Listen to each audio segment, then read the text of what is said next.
in the dark, filled with dismay, laid along and faked too much, all the way through till the crumble. Into shattered down they go.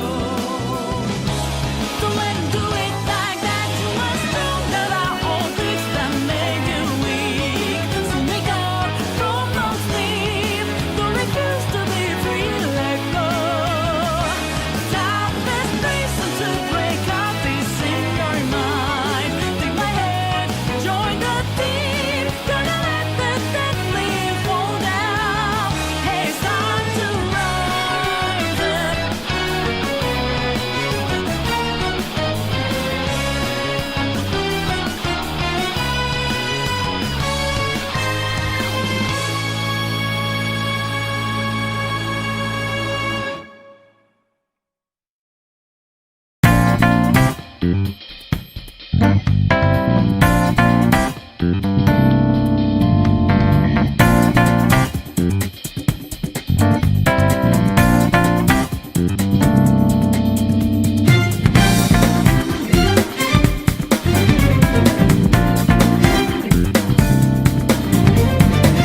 Okay, we have switched over.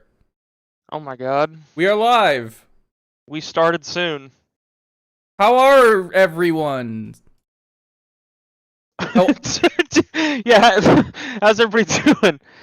How are you people? I am doing good. It's been like almost 2 months since I last streamed. It's been about 2 months. 2 months since I didn't have Macca to watch on TV. Yeah, work. Just work. Been a lot. Yeah, work is surprisingly really fucking annoying. Yeah, I work hate it. sucks. Yeah, actually, I kind of like where I work, but I mean, it took a while. It took a while to get there. Yeah, But, I'm it's just my work. I just have weird hours. I work 3 to 11, so Dude, it you gotta just kind of puts a hamper in doing things. Dude, like, doesn't Europe do the whole thing where like they have their cashiers sit and Yes, shit? I know you're not a cashier, but like, you know. yes, I think so. I think so. I don't know. I I know. think it's just one of the many things that Europe What is like. what is it? Donald's on. What is it? Not Lidl. There's another Lidl? grocery store that actually just lets their people sit. Oh, I don't know. I don't know. It's I did it at Walgreens. They didn't. I mean, they didn't give me the okay, but I just sat down anyway. It's like fucking 8 hours. Of course, I'm sitting down. Yeah, no, it's my job. I gotta sit. I gotta stand 8 hours. It hurts. Yeah. I don't get to move. Aldi, that was it. Aldi actually lets Aldi. their employees sit. Good job, Aldi. Yeah. Anyway, we are here to talk about the news of the last 1 to 2 weeks. A number of things have happened. A number of things have happened. I didn't even get news from like necessarily like last week. I just got shit that I found on like Google's self-automated, like they're watching you list, like the list that they get because they hear your conversations every day, and they make like a Yes. list about it and then show you that shit. I just picked some stuff from that that I thought was funny. So That's like, I don't fair. even know how old that shit is, you know? That's fair. We'll see. That's fair.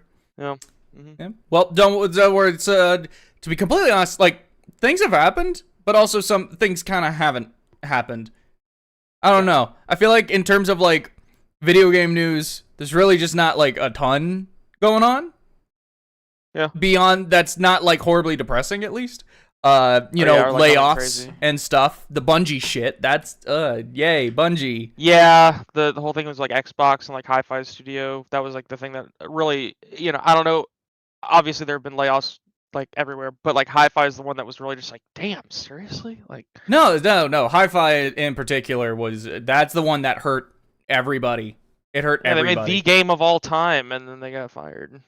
Oh, the Fate Stay Night visual novel got localized after 20 years. That never got localized? No more English translations. That's surprising to me. But... That's surprising to me. I would have thought that would have been popular enough to localize, sooner. Yeah, that is a W. That is definitely a W, though. Yeah. Does it still say Tosaka's anus? Does it still say that, or is that exclusive to the fan translation? Wait, what studio localized it? Yeah, that's a good question. I did hear that apparently there's some like the game doesn't run well in English or something. Like, right? There's some kind of issue specifically with the English localization on like the Steam version or something. Damn. I don't know. I thought I saw some rumblings about like that version's not doing great. Oh wait, it's coming to Switch. It's coming to Switch? Yeah. Dang, okay. Okay, it's Type Moon and Aniplex. Aniplex is localizing it? Yeah, it looks like it. Yeah, Type Moon and Aniplex have announced Fate Stay Night Remastered. Remastered the very first Fate game, and it's coming to Switch in 2024. This will be the first time ever that Fate Stay Night has been officially localized in English, released in the West. That's really weird to me that it just never got localized prior to this. Oh, it's already on Switch. Okay. Hmm. Very nice. Cool. Okay. Check that shit out. Well, I don't know if there's anything else you kind of want to talk about, or just just kind of introduce yourself, maybe, or something. I don't know, but we could just get into the news. Okay. So I am Nova Arby. I've been friends with Macca for a very, very long time. Honestly, bro, I think you are probably my oldest friend. I think genuinely. So there's your award. Isn't that one Canadian friend of ours? I think don't you know him a little bit longer than? I mean, like, one that I, like, regularly talk to. Like, I don't regularly talk to Matt very much. Like, we're still, like, great friends, of course, but, like, one that I regularly talk to. I guess I should amend that. Yeah. Like, I honestly don't talk to anyone as commonly more often than I do with, like, you, I'd say. Yeah. Which is really, really cool. But no, I'm a YouTuber too. I do voiceover stuff. I do sketches mostly. Having trouble kind of figuring out where my niche lies, but I'm working on that day by day. And I figured I would do this podcast with Macca, and we'd. No, it's not a podcast. Shut up. Oh, sorry, Ray. It's not. We don't want to be white dudes with a podcast. This is not a white dude podcast. This is not what that is. I promise. It's not. This is not a podcast. Number one specifically. Yeah. What I do want to talk about. There's so many. Shut your mouth. There's so many white dudes with podcasts that I'm pretty sure there's a podcast literally called Another White Guy Podcast. Okay, well, this is not a podcast, right? So this is not a podcast. Your thing is Shin Megami Tensei 5 Vengeance, and it's not. This is not a podcast, so you need to put that. Yeah. It's literally called This Is Not a Podcast, because it's not a podcast. We are here to talk with each other and with you guys about news, because it would be fun. Yeah, we thought that'd be really fun, and I'm enjoying it already. I think this is great. Yeah. But yeah, change your topic. Anyway, first thing, just kind of on the list, I guess. Start us off. There's the Like a Dragon, the Yakuza Amazon series, getting that teaser trailer. Got a teaser trailer. Mm-hmm. And I don't know if you watched it. I did last night. I watched it. It really doesn't show anything. No, it doesn't show anything. I mean, teasers. I don't know. Teasers are like that a lot of the time, and I guess they thought, okay, well, it's a teaser. We don't need to show everything. We don't need to show remotely anything, as most teasers don't. I feel these days, but I don't know. Yeah, I think teasers are just to, like, say, hey, this is happening. Get hyped for it, right? But yeah, I don't know. It didn't show much. It didn't show really anything. But it's more of just like a proof of concept. It's more of like a tone trailer than anything. Yeah. It's more of a tone trailer. Like we saw some locations. We saw like the general mood. We can get like an idea of it, but we don't know what exactly they'll be doing. It seems like it's gonna be Yakuza 1, and just based on what they've talked about and what characters we've seen, it seems like they're just adapting Yakuza 1. Yeah, I hope so. I mean, if it wasn't Yakuza 1, it'd have to be Yakuza 0. Mm-hmm. Right? Unless they just randomly went the route of, like, doing, like, Yakuza 3. It's like, who is Kazuma Kiryu? And they just, like, do flashbacks in the form of, like, Yakuza 0 through 2 or something like that. I don't know. Yeah, it'd be weird if they just jumped straight to 3, or just any of the games past. But wouldn't it be interesting, though? Wouldn't it be interesting if that's what they decided to do? Yeah, it'd be interesting. I mean, that'd be strange, but I'd be all for it. I like when companies and things try to do something different. Mm-hmm. Just for the sake of doing something different. It's really cool. Yeah, I isolate the hell out of any brand new audiences, make them confused as fuck. No, listen. Okay, so Castlevania could have did. I mean, well, no, they did Trevor Belmont, which is correct, but they could have done Leon, right? Yeah, they could have done the Origins. Trevor. Yeah, they could have done Simon. Simon would have made sense, but you do Yakuza Dead Souls. Yakuza Dead. Okay, yeah. So Yakuza Dead Souls, have Yakuza Dead Souls be the main plot, and then at the end, kind of like I think Lost did something. I can't remember what Lost did, but you have it be a dream, and then it opens up to the next season, which is Yakuza 0 or 1. Right. So it starts up with Dead Souls, so it gets a completely different, like, zombie audience.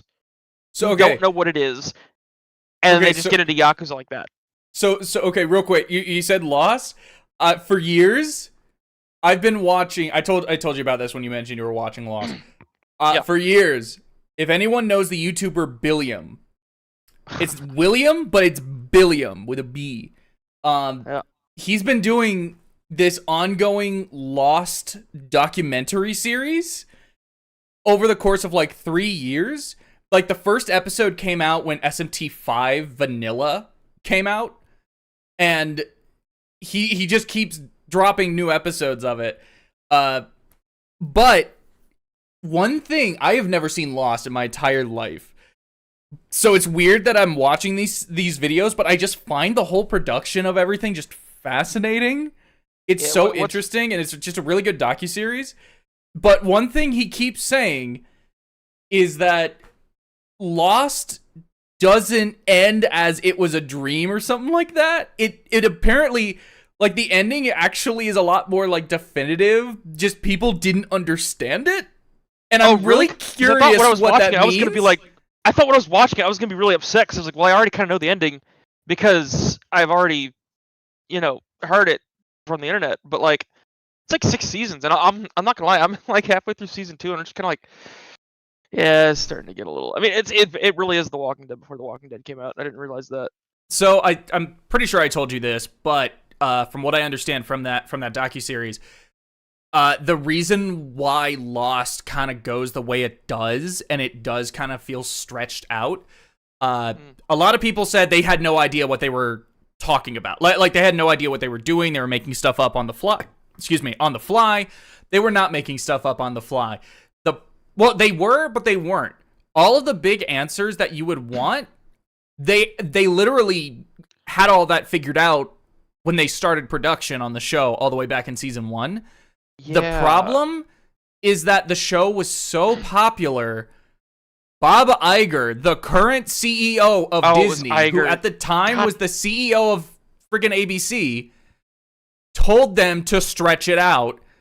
So they kept having to stretch out and like delay all of the reveals and delay the actual story. It's always Bob Iger. It's always Bob Iger. It's always fucking Bob Iger. First he kills Twin Peaks, and then this. Oh Jesus! This man, he's the killer of good shows. Yeah, he kills all the good shows. But the only reason Lost even ended in the first place is because of the writer's strike, and they during the writer's strike back in 2008, they came into a deal or into a meeting, and they were like, listen, we will finish this show if you allow us to finish it. Yeah. Stop telling us to stretch it out. So it's just, that is fascinating to me, where it's just like, it's one of those shows where it's like, oh, they don't know what they're doing. They're making stuff up. They just keep stretching it out. And it's just like, no, it's actually the opposite.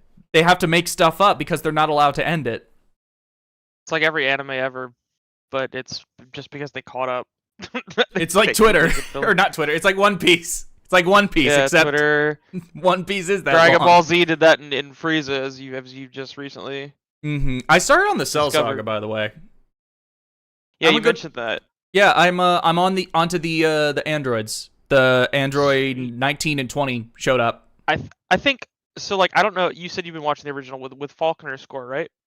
No, I've been watching the Kikuchi score, the original Japanese score. Yeah, I think the Falconer's score does something really, really great with Dragon Ball Z, but it's just a completely different tone. Okay, so you know how like localizations will completely change shit, especially back in the day, will completely change shit, and it'll just have a completely different feel, completely different like script from the original, and then they started to improve on that later on as time went on when anime became more prolific, I guess is a word for it. Back then it was just kind of like, whatever, we'll just change it so it fits with audiences. They did a really good job, I think, with what they did. Aside from some scripting and some acting, of course, because it was back then, the score that Faulkner put in had a very different style than what Dragon Ball was supposed to be, but it was like scary. It was scary. It was like fear. Like you saw Frieza and you were just like, holy fuck, this is terrifying. I think the Faulkner score in the Cell Saga, the Android Saga, was really, really scary with it. But you might see that even in just the scenes alone because there's a lot of mystery to it. But it's how much so you know, I don't know. I'm playing through the Legacy of Goku games as I'm watching because I played 2 and Boost Fury as a kid. I never played 1. Now that I finished Frieza, I played 1. Do not play Legacy of Goku 1. It's horrendous. I heard. I think it might be the biggest jump in quality between the first and second game I've ever seen. Mm-hmm. That second game is fantastic. But the music in those games, because they were made in America, the music in those games are influenced and based more so on the Faulkner score. Either just straight up taking from that score or just being inspired by it and being in that general tone and mood. And even just playing through obviously an abridged, truncated version of the plot, it's still like that music still adds like a layer of like intensity to it that I really like. But the Kikuchi score, which is the original Dragon Ball music, that is so much more like appropriate to what like that's a better through line from Dragon Ball. Yeah. Because remember, Dragon Ball Z is still just Dragon Ball. The Z is only in the anime. The manga, it was still just Dragon Ball. Just Dragon Ball, yeah. So Z is just meant to be a continuation of it. So I think if you treat it as like 2 shows, one is a sequel to the other, the Kikuchi score is better as a continuation, but the Faulkner score definitely treats it very differently, and it gives it a different mood. Yeah, like I agree pretty much completely with chat here. It's like, what is it? Hold on. Yeah, like even then, like some localizations still do whatever they want today. That's very true. I think the Faulkner score gives off more of a tensiony vibe, while the original score made everything sound much more adventurous, heroic. That's exactly it. Because Dragon Ball is the original, and even Kai uses the Japanese soundtrack and English kind of like, Funimation at the time was like, yeah, okay, we're gonna use this to be as original to the manga as possible. Yeah, that's absolutely true.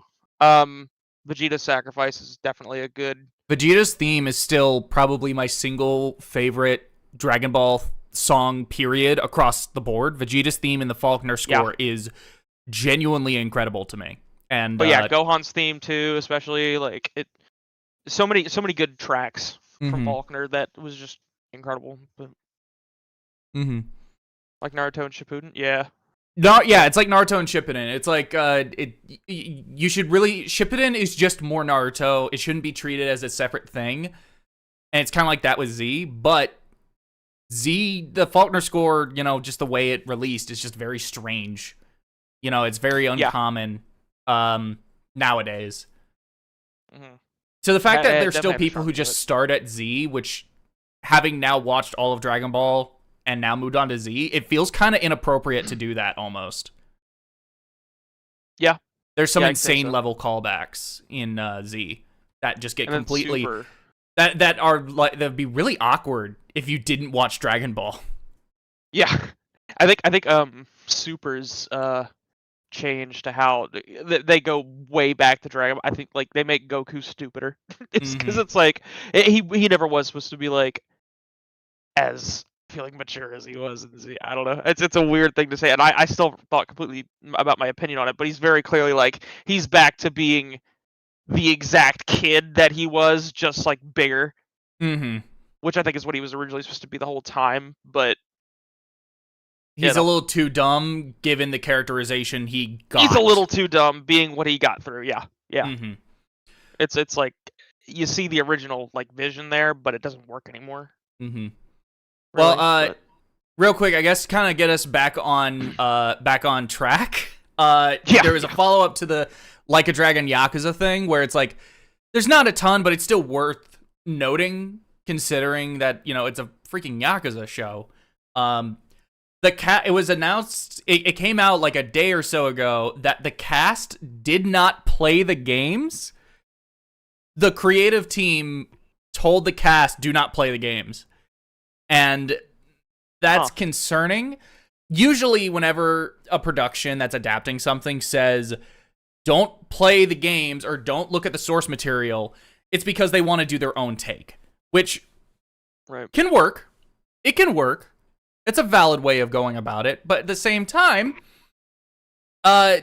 doing your own take is how you get things like that Death Note Netflix movie and other really bad adaptations that have little to nothing to do with the source material. Okay, for instance, Dragon Ball Evolution.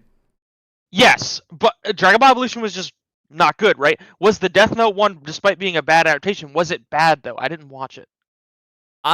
There are good aspects of it, but it's bad. Okay. Yeah, Last of Us did the same thing, actually. Yeah, Riku, good point. The Last of Us HBO show, they told the actors, don't play the games. Don't play the game. Because they wanted them to give their own take on the characters, which I think is also just very, very valid. It's very valid to want to, don't have an actor's performance be influenced by someone else's performance because they're trying to emulate, they don't want them to emulate, they want them to do their own thing. And there have been instances in which an actor is trying to just do what someone else did and it just doesn't really work. Unless the intention is, to voice match or something. But for the most part, most adaptations like this, they're not trying to emulate, they're trying to do their own thing. Mm-hmm. And, which is fine, it just pisses so many people off.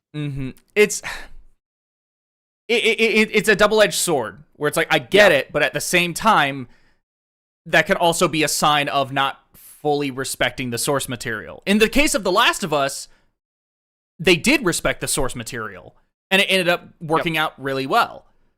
But then there are most cases where it doesn't work well at all.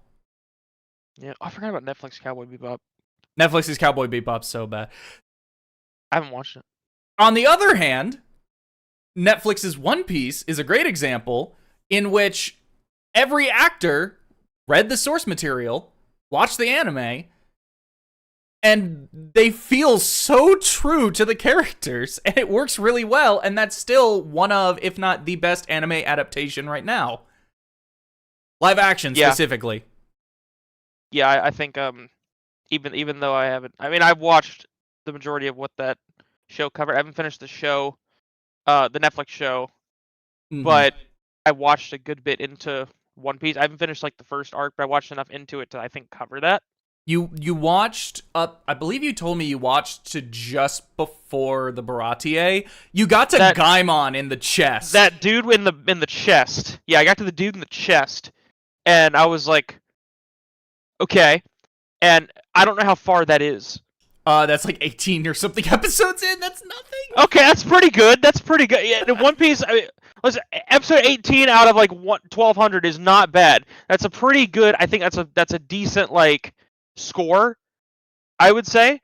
It's a fail on a test, but I mean, with One Piece, I don't know, man. Give me a fucking break. There's so much One Piece to get to. I'm thinking about doing that One Piece thing that Lewis did.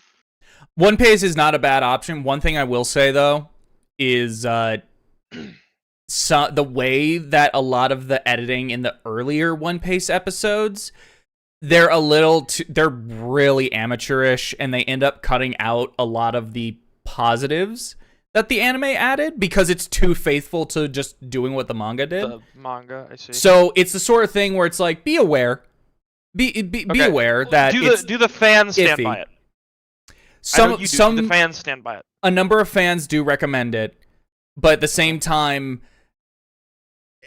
there are some things that you probably are better off just look up, watch this, but then maybe look up the full version on its own. What a number of people do is they read the manga and then they'll look up specific moments in the anime. Right, that makes sense. I guess it's kind of like me suggesting Kai to you. Kai is just across the board the best version, but it's the original experience is also very. There's actually I don't know if you'll remember this, but when I was last down there visiting you back in December, they announced the One Piece remake anime, which I don't think there's ever been a remake anime airing at the same time as the original anime. Uh-huh. But that remake has the potential to just be the definitive One Piece. That's like WoW Classic and WoW Retail. Mhm. That's interesting, and it's a fine business model. It just gives people what they want. Honestly, More at this options. point, with just how long One Piece's ran, I think it's actually, even though it's silly, it's kind of justified at the same time. Yeah, I mean, it just yeah, it's really like you might as well. At this point, it's how long One Piece has been going, and it's just been going for so long that it's now in a legacy state, despite the fact that it's still going.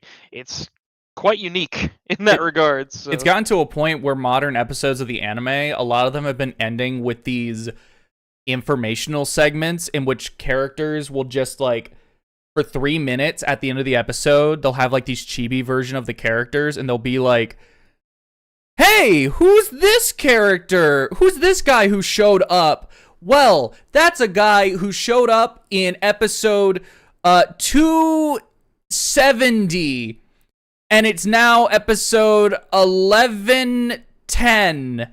And this is who they are, because they haven't been around for the majority of the series, and you might not have seen it, and even if you did see it, you might have forgotten who they were. So we're just gonna recap who they were, or what this concept is, or all of that. And the thing is, it's totally justified in including it. I love that. It's also just kind of a nice refresher. Mm. Anyway, so I guess that's just kind of all we can really say about the live-action Yakuza, because we ended up talking about One Piece and Dragon Ball more than Yakuza. There's really not too much to talk about here. But it's still worth the noting. Japanese media section. That's something that is also, before we get away from Yakuza, that should also be mentioned, is that Sega filed a trademark for Yakuza Wars. What do you think about that? So, my mind goes to 2 things. One is a Yakuza Total War game. So Sega, I believe they own the rights to the Total War franchise, and that is a series that does really well for them. I believe it's one of the few Western series, or like Western focused series they own. Yeah. But it's very popular. It does well. They've done crossovers with Warhammer, and frustratingly, they can't call it Total Warhammer. They have to call it Total War Warhammer. Yeah, a lot of wars in there. The developers have even commented, like, listen, we know that name would be cool and it would make more sense, but we're not allowed to. So it's Total War Warhammer. Shit. I got, like, nothing really super concrete to say about that, but I think Yakuza Wars is going to be good either way.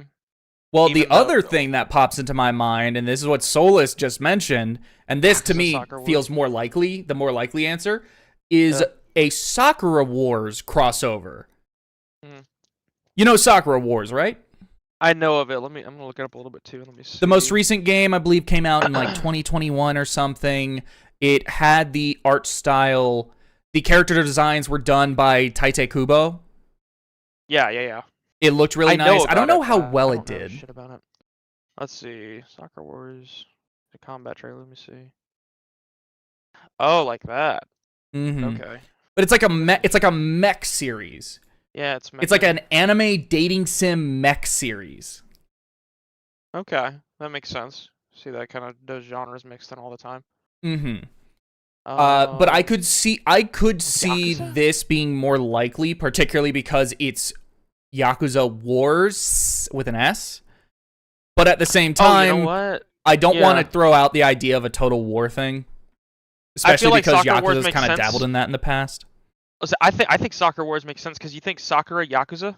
It just sounds similar. It totally has got to be what they're thinking then. It's the same number of characters. Sakura Yakuza. Yeah. It's perfect. Okay, so assuming that Kiryu's just gonna get in Gurren Lagann and probably just mess up Majima, who's piloting an Ava, right? That's probably what's gonna happen. Yeah, or it's just gonna be them. It'd be cool. It would continue the dumb fun streak of we're just doing Yakuza to like insane degrees, and it's like goofy and campy. Yeah, that's definitely gonna be goofy and campy for sure. I think that's more likely. If I remember correctly, I believe the series producer said that they are going to be announcing the next Yakuza project like this fall. And my guess is now it's probably this, but if not this, it'll probably be a new Judgment game. Right. Because they've kind of been going, Judgment, Like a Dragon. Judgment, Like a Dragon. Yeah. So if it's not Yakuza Wars, it's probably a new Judgment game. I feel like they're definitely going to milk Kiryu for all he's got, even more than they've already been doing. I know, and they keep trying to retire him. Yeah. It's so silly. Who is dueling at at Sega that's like, we put him to bed, we let him be his own person, we let him rest, and then who's the person who fights back and says, no, we keep him in there, he's the money maker, he's the cash cow, he's the breadwinner, we keep him in Yakuza. Like, this is what happens when your series blows up. The entry just before the series blows up in the middle of you making the game that's meant to be the send-off to the main character. Yeah. This is what happens. Yeah, it's just, I don't know. I mean, even though 8 did a really good thing, I think 8 was great. But still, 8 is great. Just like, the story, I think the story in 7 was overall stronger, but 8 did really well by Kiryu in particular. Honestly, I think it could have done better by Ichiban. It felt, not to say that Ichiban wasn't treated well, just that I feel like Ichiban's stuff just wasn't as strong as Kiryu's. No, I completely agree. And I think if it was a send-off, that'd be fine. But I doubt it's going to be a send-off at this point. No. Honestly, at this point, spoilers for Like a Dragon Infinite Wealth, I guess. At this point, my hope is, okay, Kiryu's not going to freaking die, but my hope is that Kiryu just kind of becomes like, he's a guy we'll go visit. He's a guy we'll go visit and then get advice from, and he'll like help us, but he's like too old and he's like sick. So he's not like able to do anything really. Yeah. Also, can I just say, hold on real quick. No, I have to stop you there. Kelcast, this is not a podcast. This is not a podcast. This is not a podcast. Okay, not a podcast. It's not. So that says in the title. We need to ban them right now. So I need you to, just can't be having that. And I am going to mute the word podcast.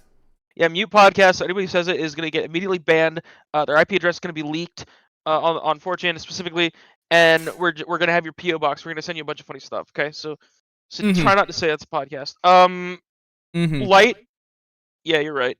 Yakuza will forever live with Kiryu. It's true. And then Ichiban will be over in the corner being like, I'm the main character now. Yeah, exactly. Yakuza 10 will be about Mecha Kiryu and trying to learn to be his own brain. Dude, how weird is it that Ichiban at no point in Infinite Wealth talked about Dragon Quest? Yeah, no, he didn't.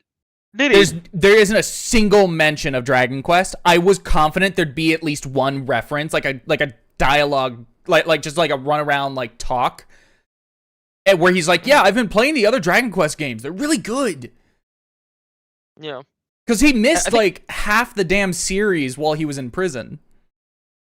We need a minigame of him just straight up playing like Dragon Quest 11, and then it's actually the whole game, like it's Crash just the entire game 11. Yeah, like in Uncharted 4, where they just let you play like Crash. Yeah. To have the whole fucking thing, but with like Dragon Quest 11, you can play the whole as RPG on Like a Dragon. Yeah. That'd be amazing. That'd be so good. Anyway, anything else you want to say about Yakuza Wars or anything? Not really, not Yakuza Wars. No. We just have to see what that is. It's gonna be interesting though. I'm excited for the next topic. Yeah, oh yeah, this next topic. So this is a non-video game topic, but it's one that I really wanted to talk about for a few reasons. Yeah. This isn't within the last week, but I feel like it's still something worth noting. Robert Downey Jr. is back at Marvel to play Doctor Doom and Avengers Doomsday. No longer does Kang Dynasty exist, it is now Doomsday. I mean, yeah, okay, so I didn't really watch a lot of the new Marvels. I think a lot of people say Marvel. Well, it's it's very oversaturated these days, and I get like it's an empire of media. They have to keep it going because that's what comics do, and that's fine. It's just a comic book series, but in movie form. So you keep it going no matter what, and it goes on, right? Okay. But it was very clearly oversaturated for a bit, and now that this has come out, I'm all of a sudden like, okay, I really want to watch this now. Like the Kang Dynasty, what was that one movie? The Eternals, I think Eternals. it was. That was just so uninteresting to me. I don't know if you watched it. I did not see Eternals, but my I roommate tried to did. watch it twice, and I just didn't really feel like watching it each time. Maybe it's me, I don't know, but like, I don't know. It just never. I'm It excited just for this. didn't interest me. It was one that, like, at first when I was hearing about it and had Chloe Zhao attached, I was like, oh, this might have some merit to it. But the more came out, the more I was like, this just doesn't sound that interesting to me. And then I heard it mixed wasn't that things from across the board that it's like fine. Yeah. But Yeah, it was. I mean, it was fun. I think the personal opinion only at best. post Endgame Marvel movies that I've seen that I'm like out and out like I like this and it's a good movie are Multiverse of Madness and Guardians 3. Did you ever see Shang-Chi? I did not. I heard that one is actually Shang-Chi good was though. good. Shang-Chi was good. I liked it. Mhm. That was Spider-Man fun. Yeah. No Way Home I like, but that movie is a mess. Yeah, you wouldn't But I really like like it. it as much if it wasn't like like for me, I was just like I was just nutting the whole time, right? But that's just because my childhood was what it was. I think Spider-Man has earned that sort of thing. Yeah, it earned a little bit of like fun fan service movie Mm-hmm. for a bit for sure. I'm glad Mm-hmm. Toby got to get sent off, Andrew got to get sent off. It was just good. Well, It's good. anyway, I personally think they're pulling a Doombot, but instead of a Doombot, it's a Stark variant who became Doom, and the actual actor who plays the main universe version of Doom has not been revealed yet. That's totally possible. That's totally possible. I've seen that theory I around. I was also thinking something similar. It's like, well, he's Iron Man, right? So it's gonna be not. So I don't- here, I so don't- okay, as someone who reads comics, and as someone who just really likes movies, this is some hack shit. This is I think some they're getting very comic booky. desperate hack shit. Yeah. I saw it and like, oh my god, I had to call my roommate, who's a massive fan of the Fantastic Four, by the way, particularly Jonathan Hickman's Secret Wars, and just everything Jonathan Hickman has written. The original Jonathan Hickman's Secret Wars, which is what the current phase of the MCU is trying to adapt and build towards with the multiverse and stuff. That is a Fantastic Four Doctor Doom story. So first off, I think it's hilarious that Marvel in it was essentially they are accidentally adapting the book that they were trying to adapt in the first place. They are accidentally accurately adapting it. I think that's really funny. That is pretty funny. I think it's I'm very interested in the Secret Wars portion as well. I think the lineup for those two movies is very, very nice in the sense that it's just gonna be, and I'm not even talking about like I don't know anything else. I don't know anything extra. All I know is that Robert Downey Jr. is gonna play Doctor Doom, and then it's gonna be Doomsday, then Secret Wars. I'm just all for it. I've been wanting to see the Fantastic Four done really, really well for quite a while. Honestly, I Honestly. do have some hope for that Fantastic Four movie coming out next year. I think it's coming out the same month as the new Superman movie, and if I had to guess, Fantastic Four is probably going to get delayed, in part to avoid competing with Superman, but also in part because that movie just started filming, and I get the feeling that it won't be able to meet its release date. There will be some insane level crunch to absurd degrees.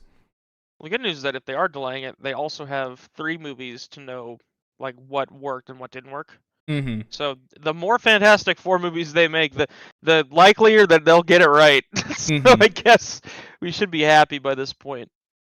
Well, a big thing with Robert Downey Jr., beyond the fact that this is just some like desperate hack shit, I think Robert Downey Jr. is like, this is genius. He is so good for him. Good for him. I think he's doing everything right. I think for me, my big concern is more so I think I'm concerned about how they will approach Doctor Doom because it being Robert Downey Jr., that's going to be a huge draw. And it's like, how much of this is going to be playing off the fact that it's Robert Downey Jr.? Because there's genuinely, like, when it comes to the people who do look at this and they are receiving it super well and they're really excited for it, the vast majority of it is people like, oh my God, what is Peter gonna think? And it's like, you shouldn't be looking at Doctor Doom and thinking, what is his relationship with Spider-Man gonna be? It should be, what is his dynamic with Reed Richards gonna be? And to me, that's my concern, is just how much are they going to play off of that? Because that'll just be really frustrating, and it will ignore a lot of like what Doctor Doom actually is. Yeah. But I don't know. We need to see how it goes. It's just, Well, I think this is desperate on Marvel's part. I think Robert Downey Jr. is incredibly smart. But it's just one of those things where I'm just kind of like laughing of like, oh my God, this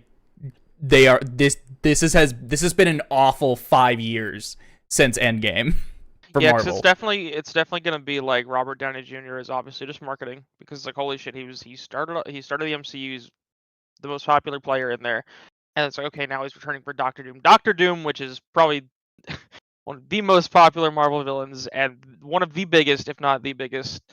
And then Robert Downey Jr., who kickstarted the MCU. It's like, okay, that's clearly, that's marketing. That's just marketing. They're gonna build up hype for it, and it's gonna make a bunch of money, and they're gonna bring it back to what it was. Okay.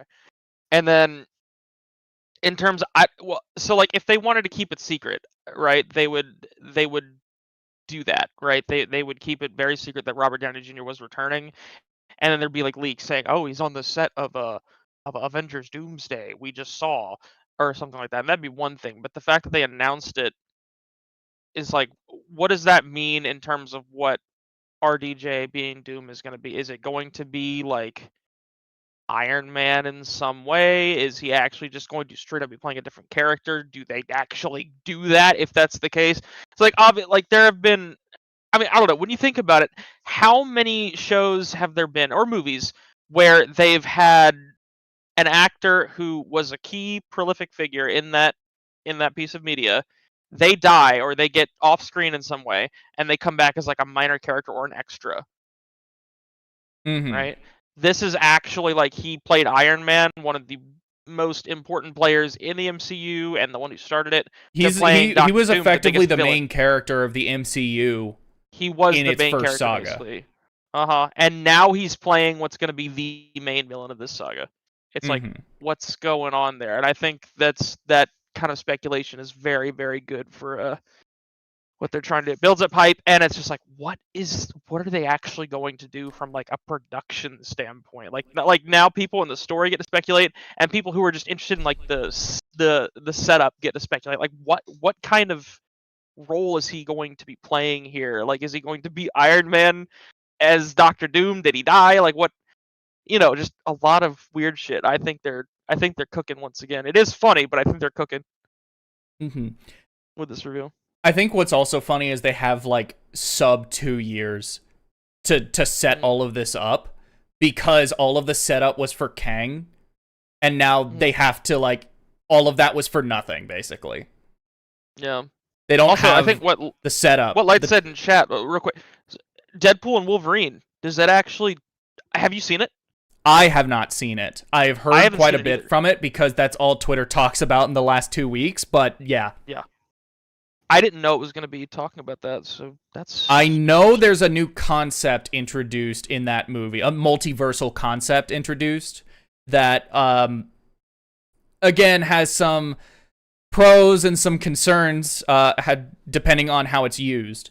I think another thing I saw someone on Twitter say is, I think a big issue with the multiverse stuff with Marvel is they've introduced, it feels like every movie in the to come out in the MCU lately is, it feels like it's introducing its own new multiversal concept, and it makes things feel a lot more complicated than I think it should be. Yeah. Because, like, it feels, because, like, what was it? So, I know Deadpool and Wolverine introduces the concept of an anchor being. They introduce an anchor being. There's like nexus points. There's nexus beings. Some people want. I don't think it's related. I personally don't connect it. But there are people talking about this. There are people are trying to connect the Spider-Verse movies to the they're trying to connect the Spider-Verse movies to the MCU, even though I highly doubt those movies are actually supposed to be connected in any way beyond just surface level, cameos and references. So it's like, oh well, if they do try and like merge that into it, there's also the whole like canon event stuff. Yeah.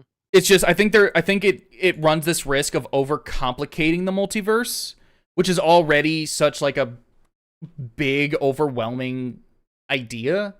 Yeah. I don't know. No. Also, I actually do know who you're talking about. I think I still don't think that necessarily says anything about how they'll handle Robert Downey Jr. just because this one is so much. That one was more of like a surprise, and I know it's like a very quick thing, whereas this is like two whole movies are going to be predicated on this. So I actually know what you're talking about. I don't know if that's really going to be enough evidence or something, but we'll see. I don't know what you're talking about, but I'm glad that answered my question. Thank you. Won't spoil it. In case you want to watch it. I've heard it's kind of Have I not watched it yet? Do you know? What? Do you know if I haven't watched it yet, whatever that example is? Oh, have you seen Deadpool and Wolverine? No. No? Okay, then you haven't seen what I was talking about. Because okay. that was a thing in Deadpool and Wolverine. I was like, am I stupid or like, okay. So I'll know when I see it. Okay, yeah. Unless you're, yeah. Nah, it's whatever. I'll just won't spoil it. But yeah. Gotcha. Fuck. Okay. Anyway, I guess the last thing I want to talk about with this subject is this really funny situation that's happened. Yeah. So, in comics, in the last year, Marvel has relaunched the Ultimate Universe. Back in like 2000, they launched the Ultimate Universe, which was meant to be like a modernized millennial, like 2000s version of the Marvel comics. And everything was a lot more edgy, but it was like set in the modern day, and it was more influenced by a lot of the politics of the time and all these things. Well, they ended that back in 2015, funnily enough, with Jonathan Hickman's Secret Wars. That's how Miles Morales, who initially originated from the Ultimate Universe, got brought over into the main 616 universe. Well, in this relaunched Ultimate Universe, which is doing a lot of the same things, but with a more mature kind of take on it, while also just being set today, the Avengers equivalent is called The Ultimates, and that is currently getting a comic by author Dennis Camp. Well, Dennis Camp, when Robert Downey Jr. was announced, he joked that the upcoming 4th issue of The Ultimates, which seems to be detailing a lot of what's going on with Doctor Doom, who is actually a member of the Ultimates in this universe,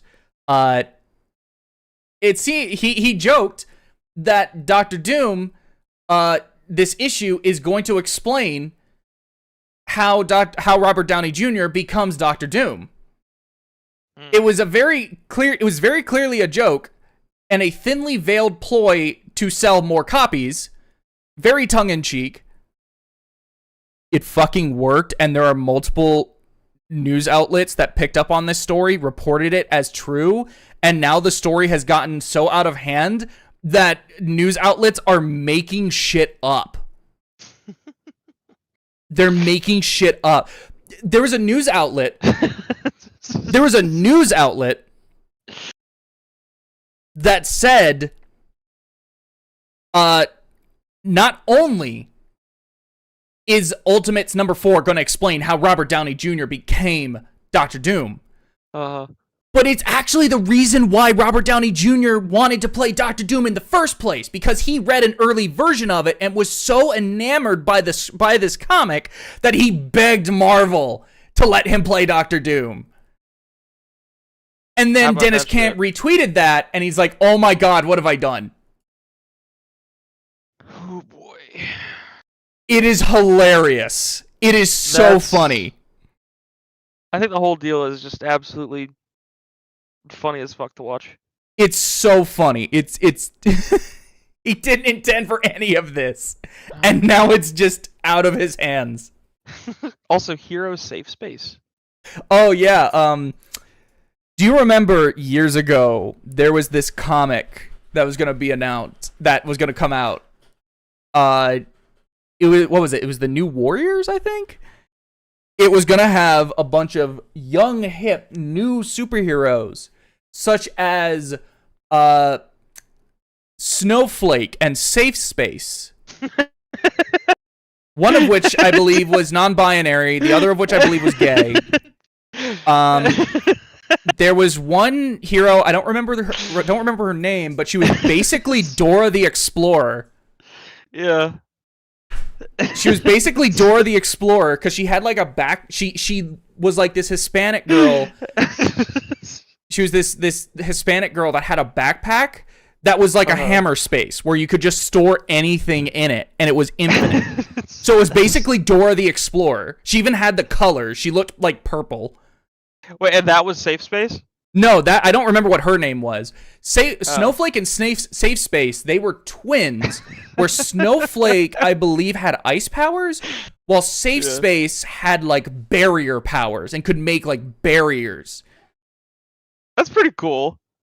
That's pretty cool. They named them Snowflake and Safe Space in order to, like, preserve that, in order to, like, reclaim those, like, insults. It was very stupid. I think if we didn't have the context of Safe Space and Snowflake in the current political climate, I think those actually would be really, really, really good names. Honestly, I kind of agree. Safe Space is a cool ass name when you don't attribute that. And then there was 2 other members on that team. One, I believe, was B negative, and he was essentially just Morbius's nephew. He was just Morbius Jr., basically. He's actually the only one that made it out of this comic. He showed up in a few other Marvel comics in, like, minor roles, but he actually made it out of that book. No one else did. And then the other one is my favorite. I don't remember his name, but his superpower... Well, let me explain you origin. His origin. His origin is that his grandfather was making experimental internet gas, and he breathed it in, and his power is Google. Wait, hold on. What do you mean experimental internet gas? Experimental internet gas. How do you turn the internet into one of the states of matter? Internet gas. Yeah, his name was Screen Time. Screen Time. And his power was internet gas, and he could Google stuff, and he could go on Wikipedia. You're fucking with me now. No, this is real. You can look it up. Look up what was it? The New Warriors? Okay. Yes. Okay. Real quick, let me get this out of the way. This book never came out. I just want to make this clear. This book never came out. There are people who still reference these characters as like a thing Marvel did, and they tried to do it, but the book got canceled with the massive backlash. Oh, this is just the actual New Warriors, like with Scarlet Spider and. But it's still a thing they tried to do, and it's really embarrassing. Wait, so what? Okay, So what about fucking Wikipedia? Candinor says. Oh, that's Screen Time. That's the Yeah, his power is Google. His power is Wikipedia. Okay. He can just look up. He's basically permanently connected to the internet. Like, as a being, he is connected to the internet. Hold on. I'm looking this up. This is. How do you even look that up? The internet New gas thing? Warriors. Just yeah, well, yeah, that, and I'm gonna say, wait, the New Warriors canceled. Because I assume that's the one they're talking about. Who remembers Marvel New Warriors that was canceled? It's a Reddit post. Yeah, Screen Time, Snowflake, Safe Space, Be Negative, and Trailblazer. that's her name. That's the Dora the Explorer knockoff. Trailblazer. That's just Honkai Star Rail. She's not purple. She's wow. pink, but it's close enough. Really. Yeah, she's also plus size. I don't know if that is any like type of thing. Dora Dora's to me, when I think about Dora, she's not fat, but her big head makes me think she is. Yeah, she has a really big head. She has a very big head. She has a large dome, but I don't think that's necessarily pertinent. But that is really interesting. I do high key think Safe Space would have been a fucking awesome name though. I do agree, honestly. I'm gonna tell my dad about these superheroes. Yeah, it's the sort of thing where it was a very misguided. They meant well, but it was very misguided. Did they really mean well? I don't know. I think they did. So, from what I understand from the author, they 100% did mean well. It just was, I believe it. It was bad. It was bad. It was just funny. And then this comic never came out, and annoyingly to this day, people still talk about it as if it's an ongoing thing, but it's not. But that's neither here nor there. I like what AJ Moment said. It's like it's basically constantly connected to the internet. It's like, yes, I too have a data plan and a smartphone. Yeah, we're gonna have a new hero. His name is 5G, and he just basically is also connected to the internet, but he has more powerful internet gas because he can do it wherever. And then, screen time needs to be connected to Wi-Fi to do anything. Yeah. He's got to have like an Ethernet cable or something. Well, unless there's anything else you want to say about Marvel Comics. No, that wraps that shit up so nicely. I don't even think we need to talk about it. Well, next up, we actually have a visual here. We have a visual here. Are you gonna put this on screen? Yeah, I'm gonna put this on screen. Okay. I already sent you the link, so you should be able to pull it up if you want to look at it. Yeah, Will. I can pull it up. Anyway, for everyone else, this funny artwork of Yoru Chainsaw Man. Yeah. So, what are your thoughts on this? What are your thoughts on this? I think it's I think it says a lot about her character. What do you think it says? That she has no ears. Well, she's got ears on the left one. That's true. Not on the right. It's that her ears disappeared. Oh, when she's facing forward. Yeah, when she's facing forward, her ears disappear. Is that like a thing? No, but okay. Yes, but no. So what are we? Okay, so what are we when we look at this image, right? What are we supposed to get? What are we supposed to glean from this? Every art tells a story. You know, pictures are and art usually it tells something. Are we to glean just that whenever she looks forward, we don't see her ears? It's that it's that her ears disappeared. Okay, now this cat. What kind of is this domestic short hair? What kind of cat is this? Do you know? White. Well, no, that's not true. There's some black on there too. Okay, so this cat, I think these are different cats. First off, I think these are different cats, and I think the second thing that we need to consider is that we are comparing two different cats. Assuming it is two different cats, we're comparing two different cats to this same character. And I think that needs a little bit more re-examination because if we use two different cats, that's basically cheating on the comparison. Yeah. You can't really use that as a basis, right? Yeah. You have a good point. Okay, so he got bored. Okay, so right here, so he got bored of drawing ears. Do you have a manga panel for this? Can I see a manga panel for this? Yeah. Hold on. Hold on. Let me pull it up. Okay. Let me pull it up. I'll send it to you and I'll put it on stream. I don't know, AJ. Because looking at this cat, I can see. I don't know. Something tells me this is a different cat. Okay, so I got it on stream and now I'll send it to you. Okay. Oh, yeah, her ears are fucking hidden. Yeah. Yeah, that's gone. Yeah. Yeah, So, yeah. But she...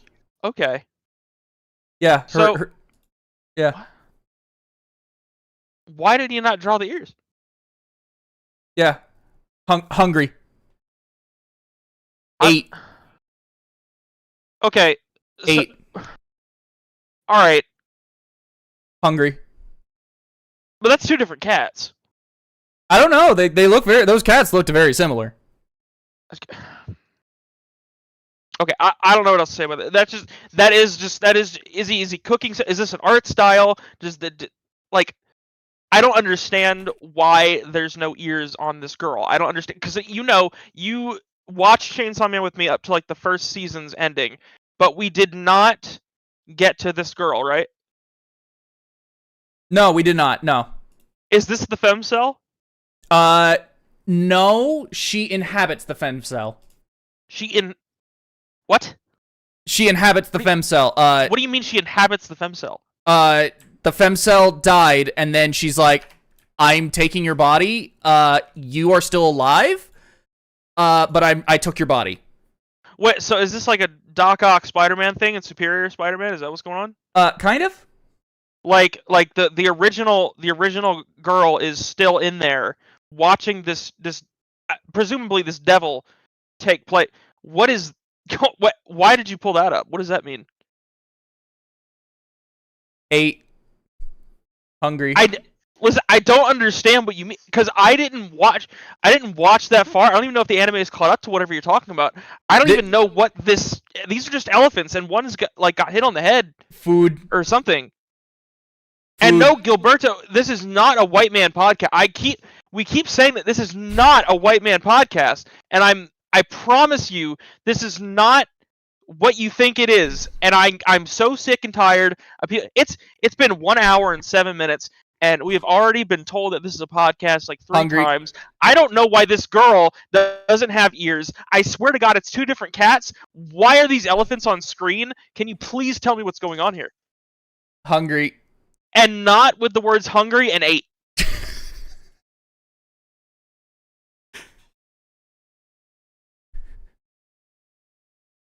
Okay, let's move on. So the next topic.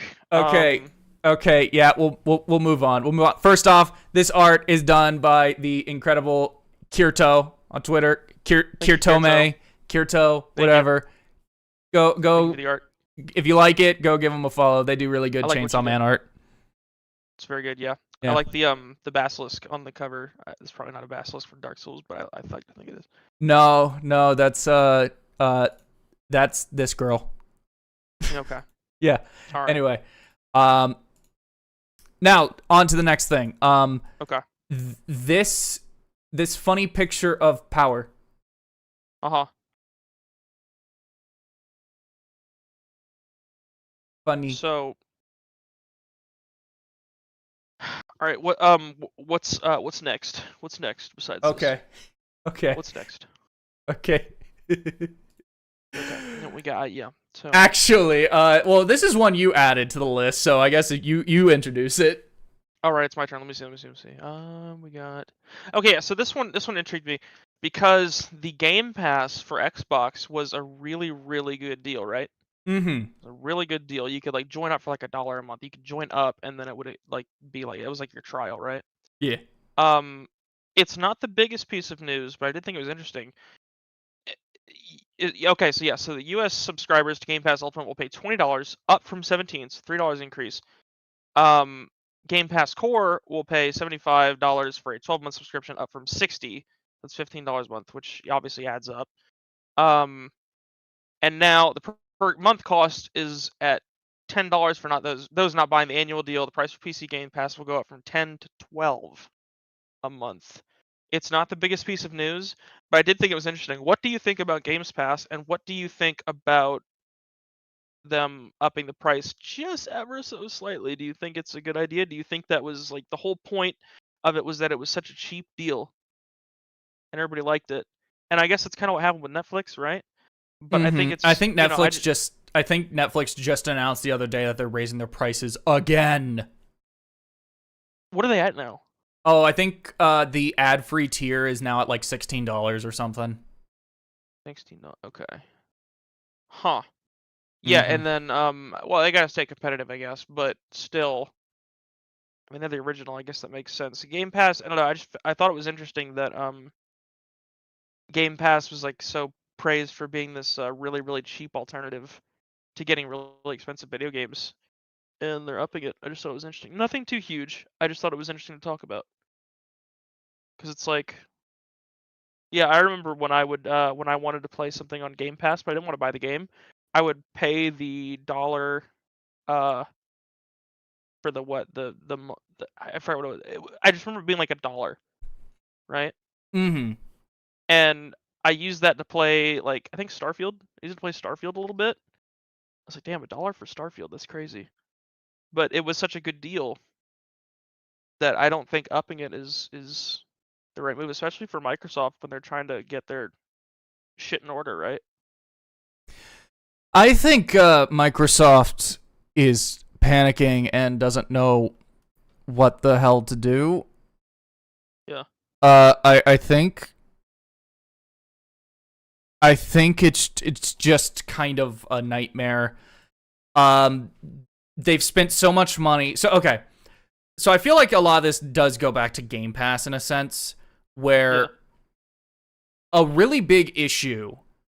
I remember there was like an interview with Phil Spencer years ago where he talked about how the PS4 Xbox One generation was the worst generation to lose because that was the generation where people started building up their digital libraries. Mm-hmm. And now that because those libraries are digital, it makes things like backwards compatibility a lot easier to carry forward because it doesn't even need to play the disc, it just needs to be able to play the game. Right. Actually, because people built up their digital libraries on PS4 and such, it makes things like selling a Series X and S a lot harder because switching from a PS4 to another console, to an Xbox, it makes it very difficult because you would be leaving behind your library. So the idea of Game Pass is we are just giving you the library. We are just giving you the library. Right. It's like a push for that definitely you don't own the game type stuff. It's just a subscription that you pay to have access to these games. Mm-hmm. And obviously I don't think many people like that. But no, it was undeniably I still a buy great physical. Deal. Right, exactly. Yeah, and I do too. And it was just undeniably like a great idea to try shit out. It was like the new generation of like free demos before the games come out. You remember those on like 360, PS3? Just download the shit and try it out, and you'd be like, "Oh, this is good." Then pre-order it. They're now just charging for. Well, it's not demos; it's the full game. But like, I don't know. It just feels like the next step of that. Yeah, never forget Hi-Fi Rush. That's true. Redbox gaming, absolutely. I think Redbox is still there because it's still such a popular choice. Well, I think them raising the price, it's the sort of thing where it's like they gave it away at such like a low, it was such a good deal. It was such a good deal that it wasn't financially stable, that you can't actually keep that going forever. They weren't making money off of Game Pass. They were hoping Game Pass would be enough incentive to get people to come over to Xbox. And then they can jack up the prices. I think I really feel like if there is just any company, any of the three major publishers, the console manufacturers, if any of them are going to go under, it's gonna be Xbox.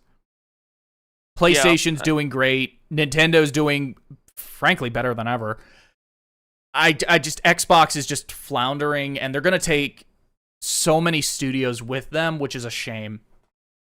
Yeah, because they keep trying to establish both Nintendo and PlayStation have very big markets across the world, but Xbox is struggling to make it over in the East. And it's just, comparatively, I don't know, man.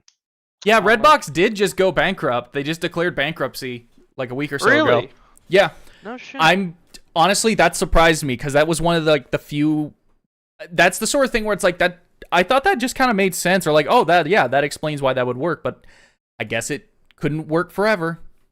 Ah, well, it was nice while it lasted. Back to Yeah. pirating things. No, I'm sorry, I didn't see that. I'll always remember how my friends and I went and rented that that one oh god, what was it? That one M. Night Shyamalan movie about the beach that makes you old. And we went at like 2 in the morning. We were running around trying to find a Redbox with that movie. Yeah. And we didn't find it until 2 in the morning. And then we went home and watched it. And it's bad. Yeah, I remember watching that movie and it was not very good. I think the concept was pretty cool, but it was not that great. Well, apparently it's based off of a comic. Really? Oh, yeah, that makes sense. I could see that. Mm-hmm. I could definitely see that. That is a very much a comic book like type of plot, honestly. I think it was a Red Letter Media bit, but one of my favorite things about that movie, Old. I remember the name. I was just joking. One of my favorite bits about Old is that it's literally it's a Red Letter Media bit. I'm pretty sure it was them, where they just keep saying like, I went to the beach that made you old from the movie about the beach that makes you old. And they just keep describing it as the beach that makes you old. And it's really funny to me. That is pretty funny. It's a shame you come up with such interesting ideas. You come up with shit that makes what am I even trying to say with this? You come up with something like a beach that makes you old. Yeah. Because it's a really interestingly different idea and you run with that. And you even make it something and then people just dog on it. Well, that's what I like about comics. That's what I like about comics is that comics is a medium where you can get really weird and experimental. It's just a lot of people only ever think of comics as superheroes, but like if you look outside of DC and Marvel, hell, even just outside of the normal DC and Marvel titles, there's like really cool comics out there with some really neat concepts. That's true. Mm-hmm. That's very true. I think I think Old Beach is quite a thing. It's very silly, but I like it.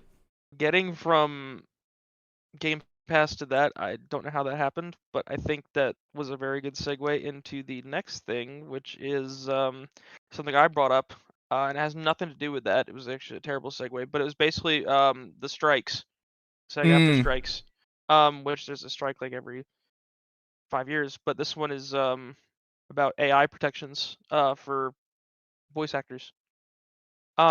It's basically like, you know, AI is a very new tool. Well, it's not new in the sense that, like, I mean, there's been like tools for it, but it's becoming very accessible now and very popular now.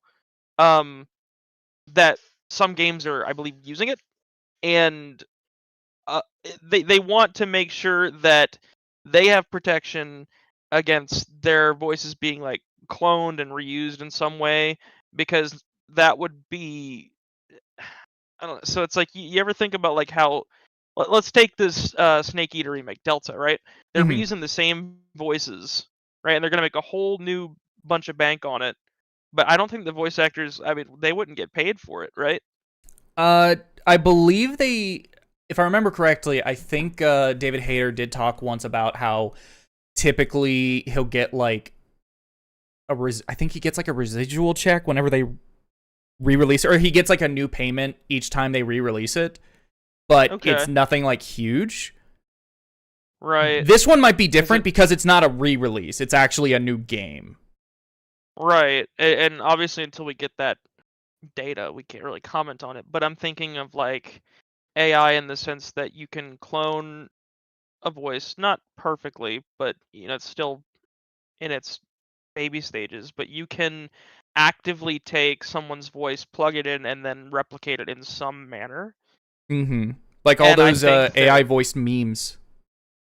Right, exactly. And it's basically the strike is about transparency on the usage of it, so that because the actors are open to it, but they want to know how it's going to be used, and they want proper compensation for it. It's more than just being uncomfortable that your voice is being cloned, which is kind of a weird thing, I'm sure. but also like, hey, this is a new thing. We kind of need to establish some ground rules on this before you go making bank on re-releasing products without having to hire voice actors for their hourly rates or their standard union rates. I think that's really interesting. Mm-hmm. And I hope they succeed with those talks. Mm-hmm. I hope things go well, because this is just such a new industry, and like the legality of things just has not caught up. And a lot of these big corporations, they want to use AI. Like, AI can be used as a helpful tool.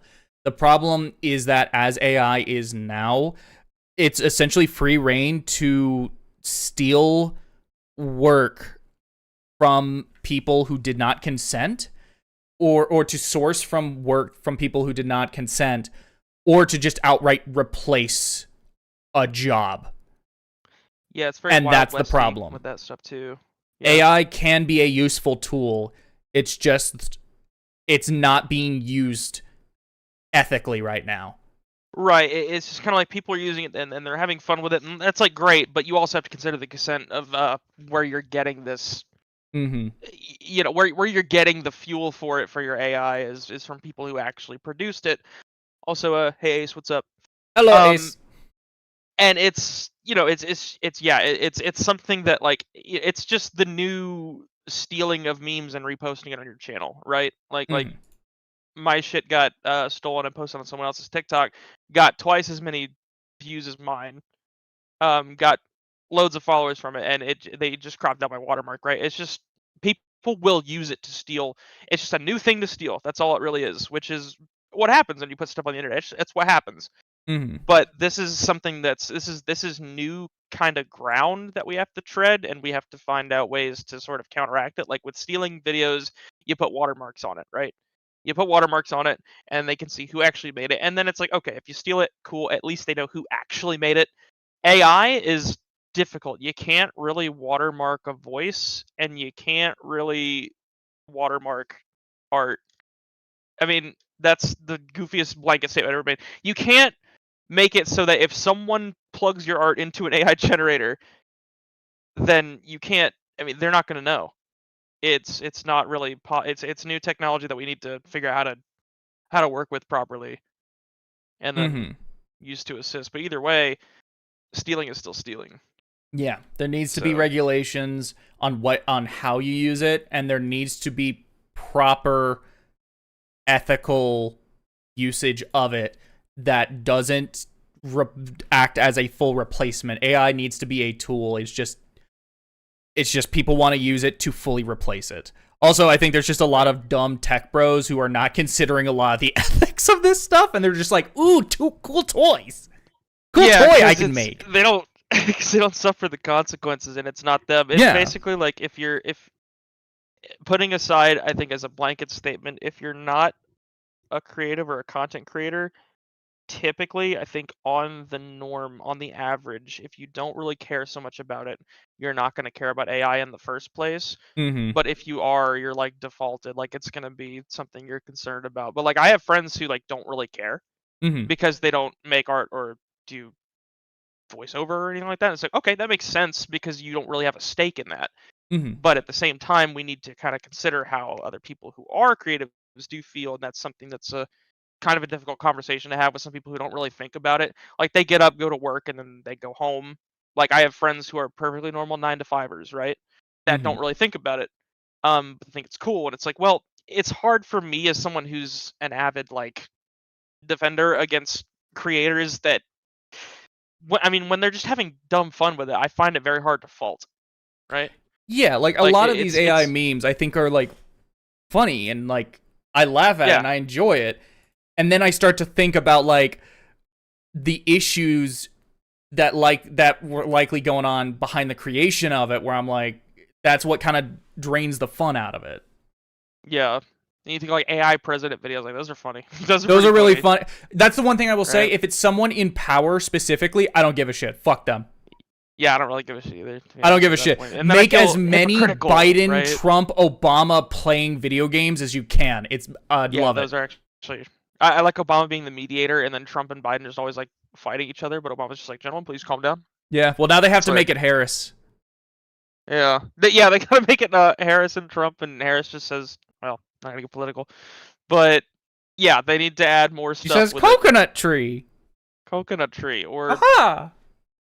either way, yeah, actually, what Light says, there's AI generated content now. Actually, there's so many AI tools now that you can actually have an AI edit and create a video for you to upload it on TikTok. Yeah, it's true. The AI has made a lot of strides very, very recently. Besides just like normal, what was it, that Will Smith eating spaghetti thing? Oh yeah, that they did? that's a classic comparison between old AI to modern AI. I say Yeah. that as if that wasn't a year or two ago. Right. Yeah. It's like, Ugh. what happens when the U.S. falls behind two countries that don't have restrictions on AI? I don't know. It depends on like what AI really is used for primarily. I mean, so like, remember Metal Gear Solid actually does a lot with this, with like Peace Walker. Mm-hmm. It's like, will AI not hesitate to push the button that retaliates against nuclear strikes? And this is a completely different conversation, I admit, but it's still AI, which I think is an important conversation to have, because otherwise we'll just end up like Terminator. I am a fan of I'm an accelerationist when it comes to stuff like this, where it's like, yo, this stuff is really bad. Let's use it at the moment. Use it on a bunch of politicians and use it to scare them into making legislation on it. What I'm saying is make a shit ton of, like, use AI, make a shit ton of fake stuff about politicians and get it out there and scare them into restricting this. Because if politicians can work fast when they want to. Yeah, exactly. It's like Solus said, yeah, you just put a compilation of senators and politicians saying some really bad shit and just play it on a video in front of them in Congress, and it's like, okay, well, this is banned. It's like, holy shit. But yeah, I think I keep going back to what like Jake said. Where it's just like, what happens if the U.S. falls behind countries that don't have restrictions on AI? I think we do need to work on it as much as possible, but we also need to regulate it heavily in the same vein. We need to use it right. Yeah, I'm not against I'm not against the usage of it, but I think we need to use it right. Right, and that's gonna be defined as time goes on too, right? Like, it's not something we necessarily know, but we know that, like, here's a wrong use of it, copying people's art and like posting it. It's not like a political type of Cold War thing, but it's definitely something to like, hey, this will help define the what is it? The ethics of AI in the future. I think AJ is also right. We should use AI to fuck with Disney. Yeah, do that, not just to like get Disney to be up to get Disney to lobby and do something. Do it just to fuck with Disney, just for the hell of it. Let's make an AI of Bob Iger and then just have him doing a bunch of stupid shit, which is, well, actually we don't need to because he's already doing that. Yeah. But like, just like make him do like one of those politicians that, like, you know how Mr. Beast is like, give me your credit card, and it's an AI. Those are funny. Or something. I love those, and I'm just like, God, like, give me your credit card, and I'll give you $10,000. I'm running out of money, so please give me your credit card. Don't forget the 3 wacky numbers on the back. Yeah, please. I mean, after a certain point, wouldn't AI voiceovers eventually be used for things like identity theft? Yeah, and it's like they're already being used for similarly heinous acts like that Mr. Beast thing. Well, it is a joke. There are people doing that. There is a news story a few months ago about a grandmother who got a call from her granddaughter who was saying, like, I'm being held hostage. You need to pay that. Please help me. They're going to kill me. And then it was all just an AI voice recreation. That's right, scammers. That was the moment where I'm like, holy fuck. And if you thought it was hard on old people now, it's gonna get even harder with that. It's a terrible power, I think. Yeah. AI is, unless movies have taught us something, like I said, Terminator, iRobot, or whatever, we keep leaning towards this destructive future, and maybe I'm blowing it out of proportion right now, but it just feels like there's a lot we can do, and there's a lot on the horizon that we can do with this stuff, and I think that's a dangerous toy to play with. It's Right. a lot. Well, yeah, let's is a move lot, on but either to way. the next thing. Yes. This is something a bit more lighthearted. Back to video games in a good Yep, way. back to games. You wanted to talk about this video that Sakurai put out. Masahiro Sakurai. He has his YouTube channel. He put out a video, and you wanted to talk about it. Yeah, so I still watch Young. Yeah, I think his videos are good. And he. What are you brought talking this about? up. He ruined Kiryu. He ruined ruins Kiryu. everything. Yeah, I don't know what I was talking about. Fuck that guy. Yeah. But he he made a video covering Sakurai's vid about like what a lot of AAA companies can learn from Nintendo's common practices on making games. And long story short, essentially it talks about like how market value, or not market value, market studies on what demographics like is kind of leaned upon a lot and a bit too much, in the sense that like if people make like, there's always battle passes in every game now, there's always like specific like battle royales, that people follow trends way too much and don't really make things new, so that whenever these companies run these trends into the ground, then they're just chasing the next big thing. And it's a vicious cycle of like, someone innovates, everybody copies it, run it into the ground, someone innovates, instead of everyone innovating, everyone making something fun, and everyone letting their creators do what they want to do. I think is a really, really cool message from Sakurai, the creator of Super Smash Brothers, because Koibi. it's just excuse me? He also made Koibi. He also made Koibi.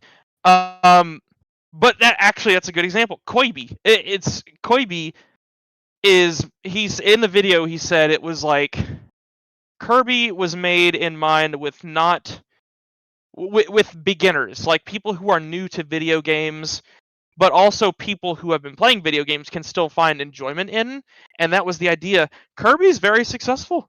Kirby is one of the all-time classic great IPs. Just I Kirby. You Genuinely think of adore nothing, Kirby. Nothing bad ever happens with Kirby. There is when he swallows Kirby something, maybe. Kirby is the exceedingly rare video game series where I don't think there's a single bad Kirby game. There are just less good ones. Yeah, At worst, they're like mediocre. Mm-hmm. But they're not. I've never seen one that's bad. Right, and that actually, yeah, that's a really good point. There hasn't really been a like universally agreed bad one, has there been? Mm-hmm. And that's kind of like saying like I think Young even said in the video, it's like Nintendo is a lot of things, but one thing we can confirm that we can almost all agree on is that they make really interesting and unique ideas. Mm-hmm. And that's why they're still around. Besides the prestige that they got from making Mario and Zelda and all these things that blew up, they try different things and they don't just chase trends. Zelda does not have a battle pass. Mario does not have a battle royale. It's just like they're AAAs that do what they want, and I think a lot of game companies can learn from that. And I think that's a really nice message. Like, let your creatives do what they want and have a good time doing it, and then it shows. Yeah, AJ says Star Allies. That's another, like you said, Star Allies. Star Allies launch Star Allies specifically. The problem with launch Star Allies wasn't that it was bad, it was just underwhelming. It was a very underwhelming Kirby game. It just didn't really have a lot of meat on the bones. It felt like it was kind of rushed to release within the second, whatever year of the Switch it was. It was very early on. But it's still good. It's just really underwhelming for a Kirby game. Yeah. So yeah, no, Kirby is fascinating. Kirby is a fascinating series. I don't know how they just keep making good ones. Well, it's like Light said, they keep throwing greens in there, and then there you go. Yeah, Greens is awesome. Green Hill is boo. Green Hill is boo. Green Hill sucks. I think Green Hill sucks. Fucking Let's go, Green Hill. Mario 35. Oh man, I missed that. I played. Okay, I played Mario 35. I played 2 rounds of Mario 35. I came in first my second round. I did it. I took a screenshot of my victory, and then I turned it off. And I never played it again. You know what? On that note, Bad Dragonite, this is not a podcast. This is not a podcast that we have here. This is not a podcast. I don't know how many times we have to say it. This is not a podcast. So I just want everyone to know this is not a podcast. Number one, it's not a podcast. Number one. Anyway, so yeah, no bad Kirby games. It's not a podcast. What's next on the itinerary? What do we got here? Next up, Oh, this is yours. back over to me. Monolith Soft. A few days ago, Monolith Soft, creators of the Xenoblade franchise, of the Xenosaga franchise, of the Xenogears game, as well as a couple of other things, but no one really cares about those, let's be completely honest. They released a hiring ad on Twitter where they were like, hey, we are now hiring development staff for a, quote, new RPG title by Tetsuya Takahashi, the general director and founder of Monolith Soft, and the guy who is basically the brainchild behind everything Xeno, if not everything to ever happen at Monolith Soft. What's interesting about this is that they specify Tetsuya Takahashi is working on this game. It is a game by him, because he hasn't actually directed a game since the first Xenosaga, all the way back in, like, 2001? I think? It was a long time ago. He's been a creative director and a producer, but he hasn't been a director. And this is one that he'll be directing? It seems like he's way more involved, just based on the wording, it seems like he's way more involved in this one specifically compared to every other game released in the last 20 years. Bullshit. And what's also interesting is, I believe, I'm trying to find the part of the translation. I am looking at a translation from the Twitter account Files from the Zohar. They do good work. They translate basically anything Monolith Soft, particularly in relation to Xenoblade, but just really anything Monolith Soft, period. It just so happens that everything with them is kind of just related to Xenoblade, because that's what they do, really. There was they mentioned there was a mention of this being open world, which makes me think, could this be a Xenoblade X2? Could this be a new IP that just kind of does very similar things to Xenoblade X, where it's an open world, and not what Xenoblade typically is, which is more like open areas? Because it's not like one giant open world seamless. They're all split off by loading screens. But they're still like big open areas. They're just not an open world. What other game does that remind me of? Where it's got loading screens, but like each loading area is like really, really big. Mm-hmm. Trying to think. So I'm really curious what this could be. This is also, I believe, the first instance in which they've out and out talked about a new game post the release of Future Redeemed. I think this is the first time where they just out and out confirmed we are working on a new game, and they haven't specified what it is, of course, but this is the first time where they just out and out say it. Right. So what position was it hiring for again specifically?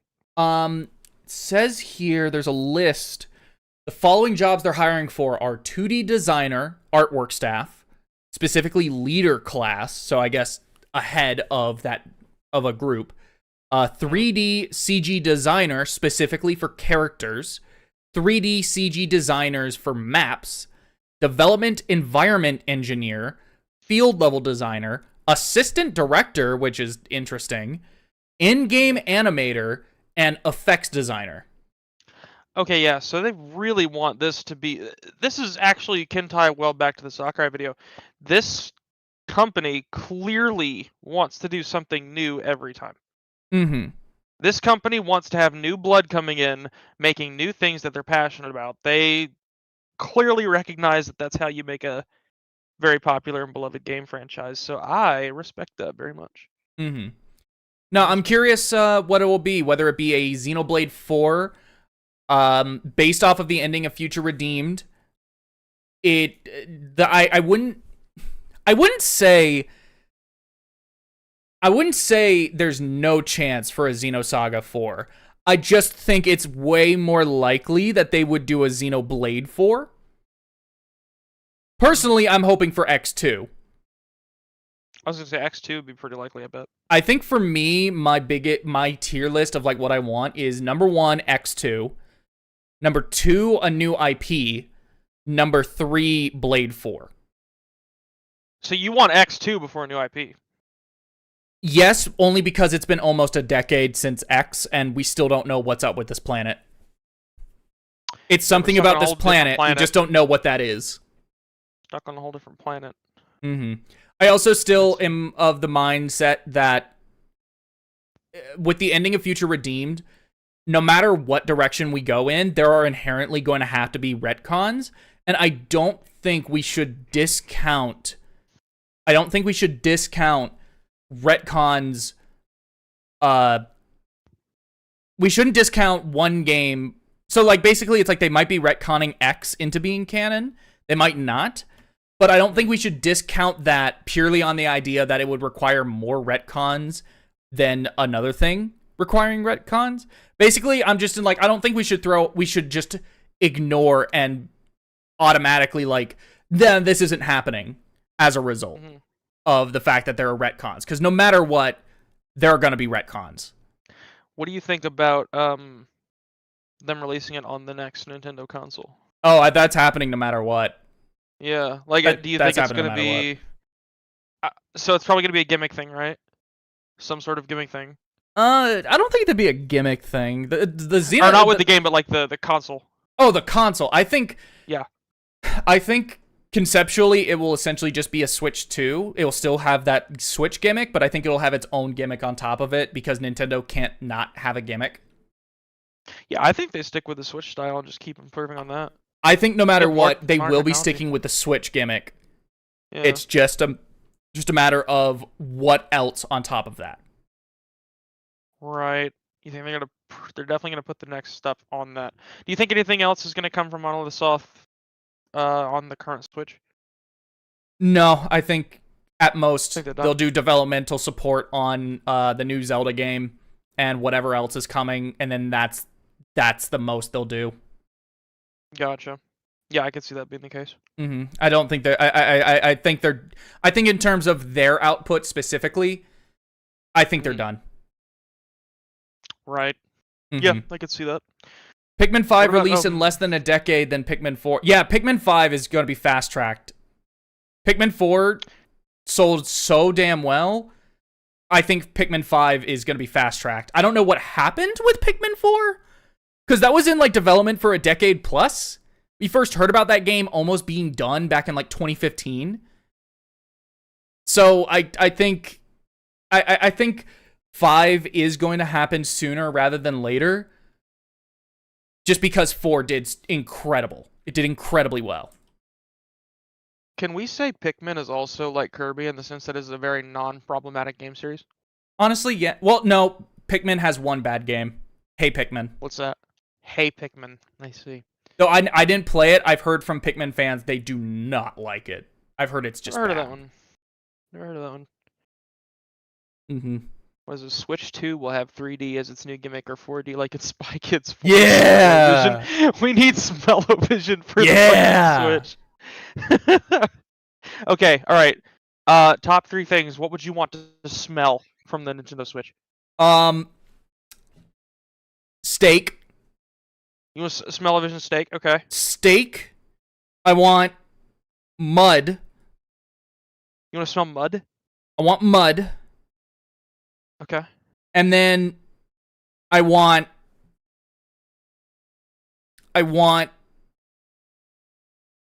Yeah. Girl. Okay, so we want to Smell-O-Vision steak, mud, and girl in the Switch. Girl yeah, smell. I think imagine girl smell on a cool anime game, right? Sorry, no. Girl stink, boy smell. Girl stink, boy smell. Yeah. Okay, I can get behind girl stink and boy smell. Yeah. Mario Okay. Sweat. Mario Sweat is a good one. That's a good one. That's a good one. That's a good one. Mario Sweat. Write that down. Write that down. Okay, yeah. Hold on. Write that down. Write it down. Write that down. Mario's Sweat. I want to be able to smell Mario by the end of the next 3D Mario game. But how many times he jumps, and I mean, the man must be like super sweaty. Mario Super Sweat. It's a new game. Anything else you want to smell before we move on? Hot dog. Hot dog. I think if I had the choice, I'd want to smell a new car. I'd want to smell Lilac. lilac. Some gooseberries. Mm-hmm. And every individual. Actually, yeah, I want to smell every. All anime games smell like Dio. Yeah, I want to. Every time I boot up Smash, I want to smell the venue. So I want to smell Luigi's mustache. Well, Yep. apparently Evo banned. They didn't do Smash this year, but it still smelled like shit. Well, I wonder why.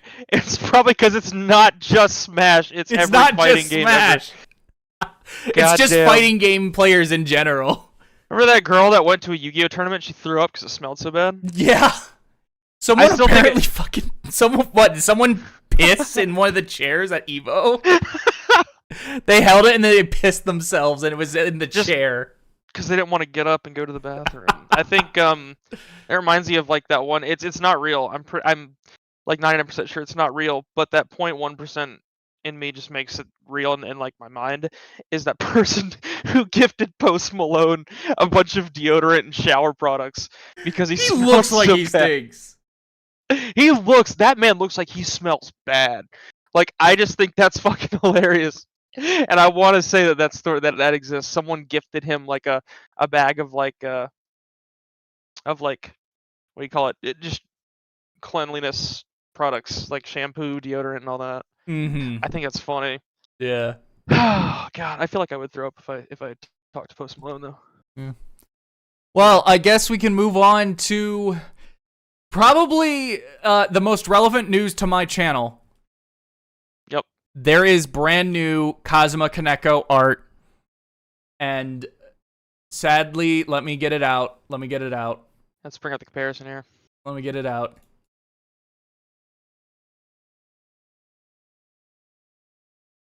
It The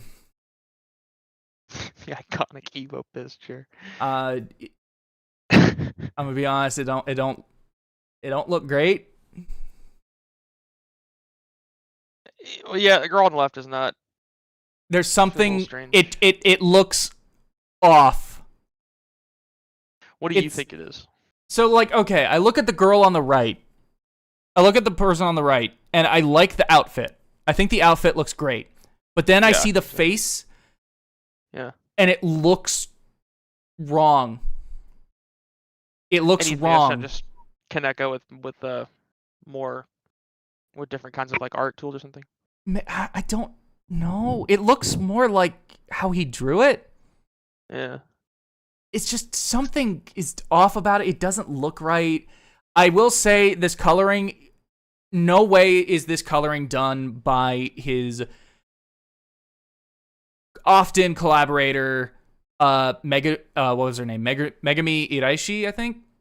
The one who's done all of the really iconic Kaneko art. This does not look like her colorings. It's way too bright and saturated compared to what she typically does. Yeah. It just looks wrong. It looks wrong. And yeah. No, I agree. I kind of agree. I can't quite put my finger on it, but I do feel like the faces do look strange. Mm-hmm. Even though his art style has always had strange, like, looking anatomy. Well, not that it was, like, odd, but, like, it was unique, right? It's specifically for him. Yeah, and I feel like this isn't too big of a departure, but at the same time, it's, like, it's just different. I think it might be, like, the nose or something. Yeah, AI-generated Kaneko. Yeah. Well, something someone pointed out, Vesk on Twitter, They do a lot of scans, and I used some of their scans in the past without realizing it. That was my bad. There was no credit. I just found it online, but apparently it was their scans.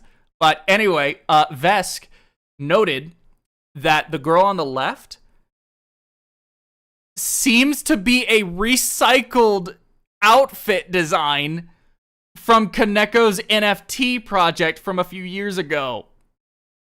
Now, I didn't know he even was involved in an NFT project. Yes, he was in he was involved in an NFT project. Here, I'm gonna try and put the NFT on stream because you can't replicate it. It's non-fungible.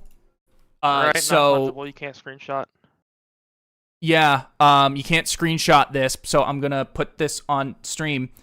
Hey, yo, Dr. Squawk, thanks for the raid. Dr. Squawk, hey, guess who that is, bro? Guess who It's that the doctor? is? Who is? I assume it's the doctor. Dr. Squawk. That's the Squawk. Dr. Squawk. That is Josh. Real shit? Yeah, that's Josh. Is it? What's up, man? Yeah. Oh, it's been so long. Holy Josh. shit. Dr. fucking Squawk. I didn't know he was streaming though. Yeah. Good Hey, Proto Zero, what's up?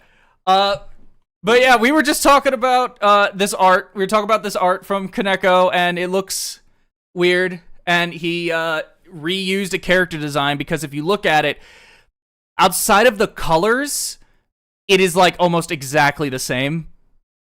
Yeah. The colors are different. She's wearing a backpack, but like it's the exact same kind of skirt. The tie is tucked in. The tie is loosely tied around her neck. The jacket design is almost exactly the same. It seems like the only real difference is the type of pocket, or like the overall design of the pockets. And then the buttons, it could be that the one from the NFT only has 2 buttons, or it could be that the button is being covered up by her hand. But it's the same. This is the same design. It's just the colors are different and the pocket looks different, and of course the school emblem. Yeah, it's the pocket, the emblem, the button, maybe, and then that's it's pretty much the same. And this is Kaneko. So this is from Kaneko's. I don't know if you know this, but Kaneko left Atlas a while ago, and it's been announced what new company he's working at and that they're working on new games. The disappointing thing is that this new company works in the blockchain. They work with the blockchain. They like NFTs. Yeah. They do this kind of thing. So the fact that Kaneko was involved in an NFT project a while ago, basically this just confirms that Kaneko was fully aware of what NFTs are and how they work. And based on his comments about why he left Atlas, it sounds like he wanted to do stuff with NFTs and Atlas and Sega weren't interested. So he's just doing his own thing. So he left, and yeah, it's very disappointing that this is what happened. That he finally kind of gets back in the field and he starts doing stuff, and the stuff is related to NFTs and the blockchain. However, supposedly this game is not an NFT-related project or a blockchain-related project. It is just a standalone, like a mobile phone game. But I also there's no reason to really trust this beyond the fact that Kaneko's on board. None of their other games are apparently any real good. They're just kind of addictive, which is different from being good. Kaneko washed. Yeah, it's very disappointing, but yeah. I mean, it is what it is. We'll wait and see what art comes out, and then we'll talk about that too. Yeah, we'll see. We'll cover this as it goes, but this is it's very disappointing. It does look like everybody agrees on the face, though. Yeah, the faces just look weird. On the face. The faces look weird. I don't know what's up with that, but the faces look weird. I don't know. It's just Can't a shame. put our finger on it, but it's definitely different. It's definitely weird. Well, oh god. I guess we can move on to another thing. This is one of your things. One of your This is one of mine. stories. Yeah, so I have been unfortunately into gacha games as of late, and namely the Hoyo ones, Point and which is laugh. really funny. Yeah, you can point and laugh. No, you can, because I shit on them really, really badly for the longest time because I thought they were just like, oh yeah, haha, it's just Genshin Impact is really just Zelda Breath of the Wild. And it still kind of is, but it definitely came into its own, kind of like Final Fantasy XIV did with WoW. Like it started copying WoW because it needed to make money, and then it came into its own. Genshin did the same thing, but I still don't like the stamina thing, so it's whatever. Um, but I didn't like it for the longest time, and then I got into it because friends kind of like really pushed me into it, and I did like some of the designs of the characters in the games. So when it came time for one of their banners to be, I was like, all right, I'll play it, and I pulled for that person, and I just kind of kept playing, right? Um, so that's my history on it. So everybody can actually point and laugh. Um, yeah, Gilberto, it's a terrible thing, but it's what happens.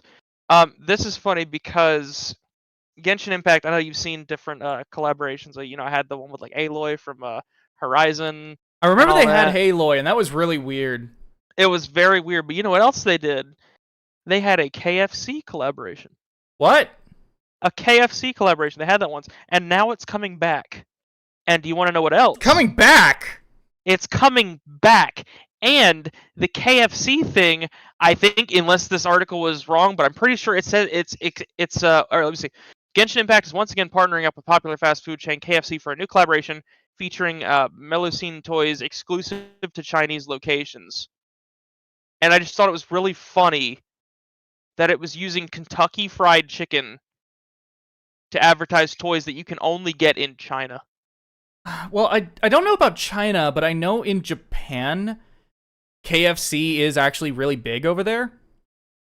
I think it's like you get that for Christmas or something Yes, like there that. is. They It's did like a Christmas campaign. thing. They did a campaign years ago, like decades ago, a marketing campaign that was like, yeah, KFC is like a Christmas food, and now it's become a tradition in Japan to get KFC for Christmas dinner. Mm-hmm. So that's really funny. And for It whatever has reason, always KFC been is just funny to me. really popular over there. It has always been super funny to me. And yes, Gilberto, Honkai Star Rail is really good. The story music is actually amazing. Star Rail is really, really good. I think I actually told you once, Mac, I was like, you might not like Genshin, but you might like Star Rail if you decided to ever play it. I don't think you will, but if you did, that'd be the one that I'd show you. But yeah, and I also want a fried Mona thigh from KFC because, and you know what? Only China's gonna get it because it's gonna be Kentucky Fried Mona, and it's only gonna be released in China, even though Kentucky Fried Chicken is themed around American fried chicken. And I just think it's really funny. It's like, assuming the collaboration had a KFC execs involved with this event, and they're just like, yeah, you know what? We are an American-based company, but yeah, let it be Chinese exclusive. Yeah, It's great. Well, that's We what should, that's we what should you get. have we should have Chinese stuff exclusive to America sometime. Yeah, I See what that does. agree. I agree. I don't think that'll, I want it to be. I'm not actually mad. I don't give a shit. I just think it's really fucking funny It's that weird. KFC, Kentucky Fried Chicken, based on Kentucky from the titular United States of America, is gonna be something exclusive to China. Because Genshin is made by Hoyo, which is a Chinese company, but still, it's really funny to me. KFC in Taiwan is huge too, and is actually better than the States. I believe that Taiwan fried chicken is probably pretty good. I had But KFC where I work now. There's a KFC right next to us, so whenever I'm like hungry and I'm on my way to work, I'll just kind of stop and grab some. And it's the first time in years I've had KFC, and like, it's good. KFC's fine. It's fine. It's not like, I don't think it's like incredible, but it's fine. Oh yeah, Code Geass. Yeah, Code Geass. Pizza Hut did sponsor Code Geass. Yeah, they did. I remember that now. Wasn't there an Code anime Geass, that had like a lot Pizza of weird Dr. Pepper ads worked in? Hut. Yes. Fucking. Oh god, it was a visual novel. It has a really cool art style that didn't get translated into the anime. Yeah. Steins Gate. That's it. Yeah. Steins Gate was Dr. Pepper. That anime is covered in Dr. Pepper, and it's really funny. We can also talk about McDonald's. McDonald's is a classic. Especially in like The Devil's a Part-Timer. That was like the biggest thing with it. What do you think and also My Hero now. Oh yeah, now My Hero Deku now works at McDonald's. He's like, this is the story of how I became Employee of the Month. Yeah. It's all about that. I like let's see. Light says, what do you think of that McDonald's anime thing they tried to do a while back? It's fucking cringe. Wasn't there like did they actually make an anime, or was that the thing that like it was like that advertisement for It was an advertisement thing where they just kind of rebranded a bunch of stuff in the West as McDonald's. Yeah, that one. Okay, yeah, I remember that. I think that was really cringe. Did you see the JJK sauce that they had? Oh yeah, they did do that. Yeah. Listen, they had. I would tell you something funny. I use the McDonald's app just whenever I want to get it quickly, and there was a point where if you would go to select your drink, it would have the anime speed lines on the Sprite. So I would always get the Sprite, and I was like, that's actually really good marketing because they put speed lines on the Sprite, so you naturally gravitate towards picking the Sprite. And I really just did it because it was the biggest option. It was easier for my finger to press. Honestly, McDonald's Sprite feels like speed lines. No, it does feel like that meme was not lying. You could you drop your phone in that and it would charge the phone. Like Sprite is very much for McDonald's is very much crazy. Y'all are forgetting Dragon Ball was a huge KFC sponsor in Japan. I didn't know that. Did you? No, was that back in like the 80s, 90s? I had no idea. When was that? That sounds like it'd be really surreal. I don't know, dude. KFC is I don't know. And there was another comment that someone in the chat said they make really good. Yeah, Solus said the fast food places in Japan actually serve really good food. I have heard that. Yeah, I mean I know Canada. I was going to say fucking Canada. Canada. Canada. When I went to Ontario, the McDonald's is pretty good there too. But it's North America. I don't think it's supposed to be very different. But like still worth mentioning. But yeah, it's really funny. Unless there's something else, I guess we could just move on. No, that's it. I just thought it was really fucking funny. We only have like a few more things we want to mention, then we can get out of here. It's been about 2 hours. Okay, so we can skip the last one. I do want to talk about this. Larian released sexual data for players in Baldur's Gate 3. 30% of people who romanced Halsin, which is the bear, fucked him in the bear form. Of course they did. So if we click on it, if we click on the link here, it says 658,000 players had sex with Halsin. 70% got down and dirty with his human form, but 30% chose the bear. So you'd think like maybe, okay, it's crazy that, wow, maybe like 70% chose the bear, 30% chose the human, for the meme, right? Makes sense. Yeah. But these statistics imply that most people did it genuinely based on what they wanted, and 30% chose the bear. That's funny. That is 30% chose the bear, probably not for the meme. Spoilers for Baldur's Gate 3, you can fuck a squid. I did not know you could. Okay. Without going into details, you can fuck a squid. 1.1 million players did that, but you can choose to have them in a squid form or a human form, right? That you create, right? 63% of players chose the human form, and then 37% chose the sensual pleasure of mind flayer tentacles. 37% of people chose to fuck the squid. I chose to fuck the squid. I am one of those 37%. I can't deny. I was the 37%. Yeah, well, I thought that was interesting. Good for you. I'm happy for you. Yeah, no, I thought that was great. This one I actually want to genuinely talk about, so we won't include that. But I think the last thing we can include is the last one, the pictures. Yeah. We'll skip the 14 one because I do want to talk about 14, but I want to talk about it in detail. But okay, so we'll go to this. Okay, we'll skip over the second to last one, go to the last one, then we'll double back over to it. 37% of the players are the deep. Yeah! The deep. Yeah, exactly. 37% fucking the deep made multiple accounts and fuck the squid. Yeah, he's it's a mind flayer, Solus. It's a mind flayer. Oh man. The deep's great. Deep's great. Such a piece of shit, but he's great. Yeah, it's hard not to like him after a while. But Baldur's 8. God damn it. Okay. Can you pull up the pictures? Yes. Okay. So, as a lot of people know, a lot of people have been talking about, one of the biggest news stories of the last last week is that My Hero Academia ended. And ever since the chapter leaked about a week ago, and fan translators got their hands on it, people have been clowning on the ending. A lot of people really hate it. I think people are being fucking ridiculous, and from what I understand from the ending, it sounds like it's actually a lot more nuanced and just not what people are saying, and that also apparently the initial fan translation was really rushed, and it actually mistranslated key things that made people upset. But one of the things people keep talking about is Deku, and they're clowning on him, and they're laughing at him, and they're saying he works at McDonald's, like, we joked earlier. Sorry, McDonald's. Yep. And it led to Bluefy over here saying that Deku is the single most universally clowned on anime character.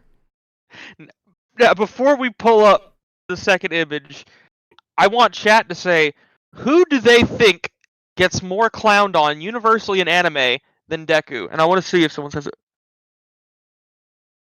I'm down to wait. I want to see that. I know we're like coming close to time, but I want to see. And as soon as someone says it,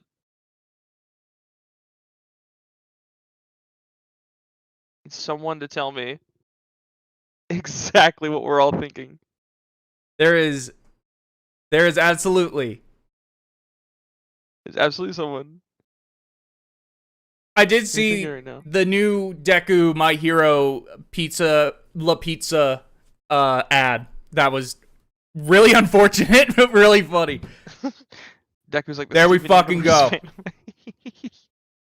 Ace got it. Yep. There it is. Pull up the second picture. Pulled it up. Pull up. Yep. There it is. Undebatable. How many times? You cannot. No. You cannot. It is, without a doubt, Yamcha. Probably Yamcha is the biggest joke in anime. Yeah. People did say Eren Yeager, though. That's true. People did say Eren, not as much as Yamcha is like the king, but people did clown on Eren a lot. They did clown on Eren. That is true. But yeah, Yamcha though. But in Yamcha, far and away, the biggest loser. The biggest fucking loser. And it's so crazy because it's like that context was him protecting his friends. And then he just died in a really shit. It was supposed to be shock value. You've seen it. It was just supposed to be shocking. Because, like, holy shit, that character that's been around since, like, Dragon Ball just dies right there. But it's also just like, Yamcha, like, just kind of, like, sucks. Like, not as a character, but, like, he just, like, he's, like, one of the biggest examples of how someone who was initially like a genuine, you're supposed to take him seriously. Yeah. Even if he was still, very much a gag character, because like everyone in original Dragon Ball was, he's still like he becomes such a joke. Like, who the fuck cares about Yamcha? I think they're just running with it now. Yeah. I think that's essentially why they just started running with that. It's like, it's such a... who gives a shit about Yamcha? It's so funny. Yeah, Yamcha does take the L's. He is a good man. He takes some fat L's. Mm-hmm. That's for sure. That's the thing. That's the thing. Really, he's a good guy. He He gets cucked by his murderer. That's the thing.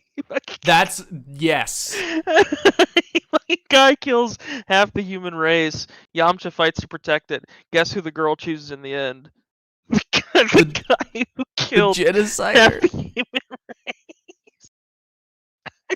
Ugh. Yamcha is power. Yeah, he's power creep before power creep was even a thing. It sucks because Yamcha didn't. I mean, Yamcha did. He did most things right. I think he did most things right, but he got cucked so bad in so many different ways just on the story itself alone and its direction that it just happened to him. Imagine like you do all you can, you train, you try to save the earth, your girlfriend breaks up with you, and then dates a killer who was trying to blow up the planet. I mean, you can't you can't predict that as he could not have predicted that. Mm-hmm. The man was on the losing side of history from the moment he was conceived. He did not. Yes. I mean, he was kind of a jokey joke in Dragon Ball, but he was still like he was there. He was like a contender with like Goku. Mm-hmm. But as it went on, oh my god! Remember that in that Yamcha in Dragon Ball Z talks with Trunks and says the situation after Cell kills Trunks. Yeah, that's also true. Mm-hmm. The Short King won. Okay, I'll give that. The Short King won. The first Short King in history to win. Matt, you don't know what that feels like. I do. The first Short King to win is monumental.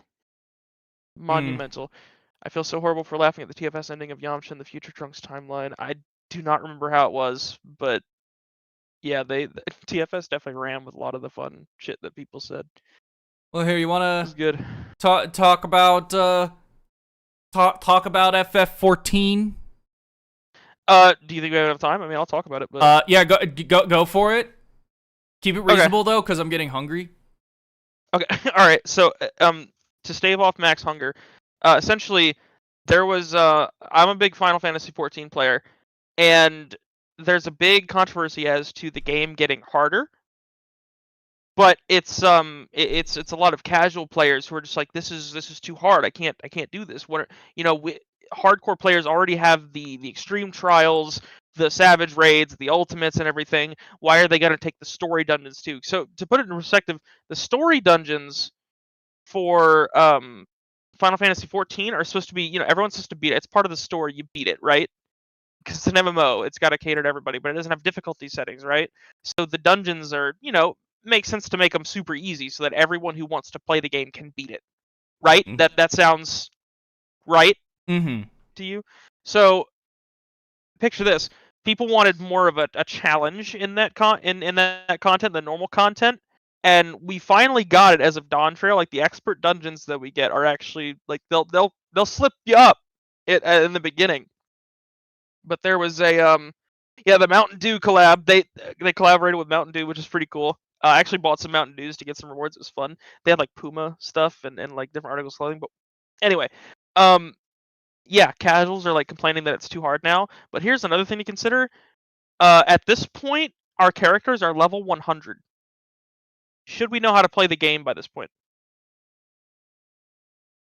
Mm-hmm. Should we know how to play the game by this point? Maybe. Now, the thing is, like, mechanics, possibly, right? Possibly. Obviously, it's no indicator of skill how long you've been playing. People can still suck ass and be playing something for a very long time.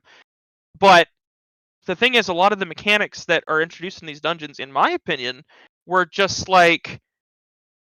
They catch you up. Like a mechanic might fool you once, might fool you twice, but eventually you'll get it. That's the point of the content. They're like little brain teaser puzzles that you'll eventually start to sort of like figure out ways to solve them. And apparently, according to some people, they are too hard. And it's like, well, well, here's the thing. I don't even really have an argument for that, right? Because it's subjective. But at the same time, I'm sitting here thinking like, that's cool. I mean, at a certain point, a game should progressively get harder, whether it's an MMO or not. And we are at level 100 now. Things should be a little bit more difficult than it was at level like 50 or whatever. People are treating it like it's a really big deal that it's getting slightly harder. But the thing is that it had Yoshi P getting tired from doing his own dungeon because it was so boring. Mm-hmm. It was straight up like so boring because it was so easy that it was not fun to play, and now it's turning off all these different players for the vocal minority, I feel. And it's just like really kind of silly that the game is being shat on for getting harder when it's been alive for almost about a decade. Mm-hmm. Right? It's like, yeah, I think we should kind of learn what what the mechanics do, what a knockback is by this point. We should learn what a partner stack is by this point. We should know what enumerations are, shit like that. Now the real controversy should be about the jobs getting more and more similar. That's true, and it is a big deal. And I think Yoshi P said they're not going to get any more similar. They're not going to get homogenized past this point. I do agree that's a big thing as well. Unless people bought a level skip on the store. That's another thing, is people who buy a level skip, like that's on you. There have been people who like play WoW that move over to Final Fantasy and they try a level skip because they don't want to go through the boringness of the beginning, which is it's only boring because it's an MMO. Like if it was a story game, it'd be a little different. But and I mean it is, but people buy level skips because they want to get to the hard content, right? They want to get to the challenging shit. So they buy level skips and they're surprised that it's difficult. Is it possibly because you skipped all the content that was supposed to teach you how to play the game?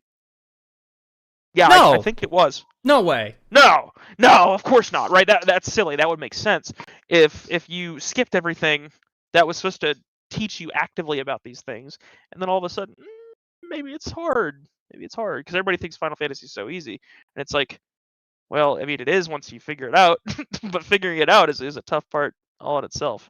Final Fantasy XIV is like puzzles. A lot of their battles are puzzles that you have to do while balancing a rotation, and that balance of what is more difficult is one thing, but it's the multitasking that's difficult.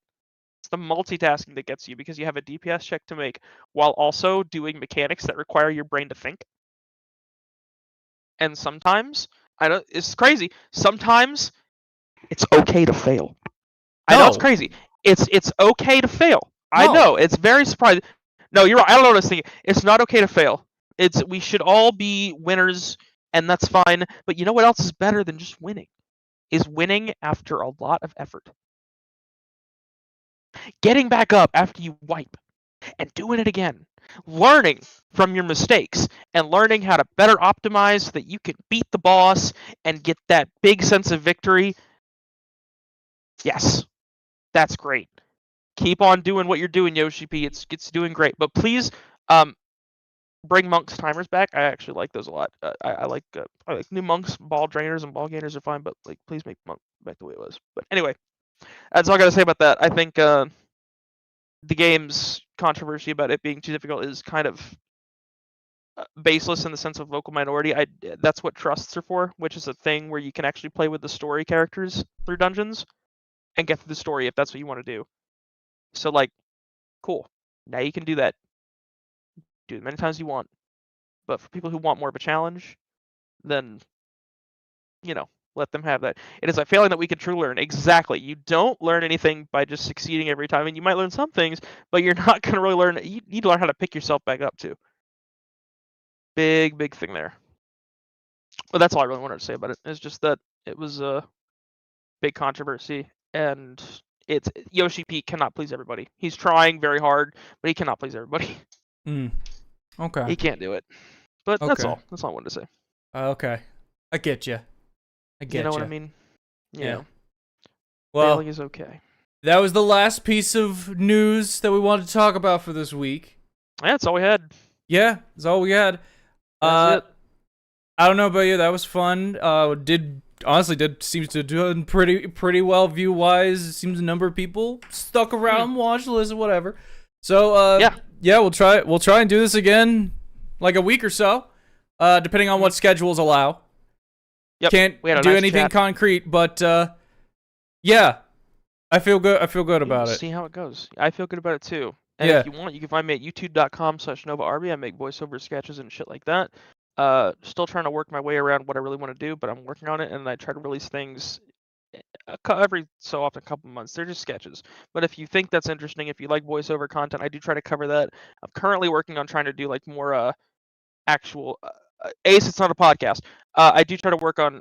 I'm starting to work on more stuff like I want to talk about acting and like what I think of certain performances, like Ben Starr's Clive, for example, or what's his name? Asterion. What's his name? Oh,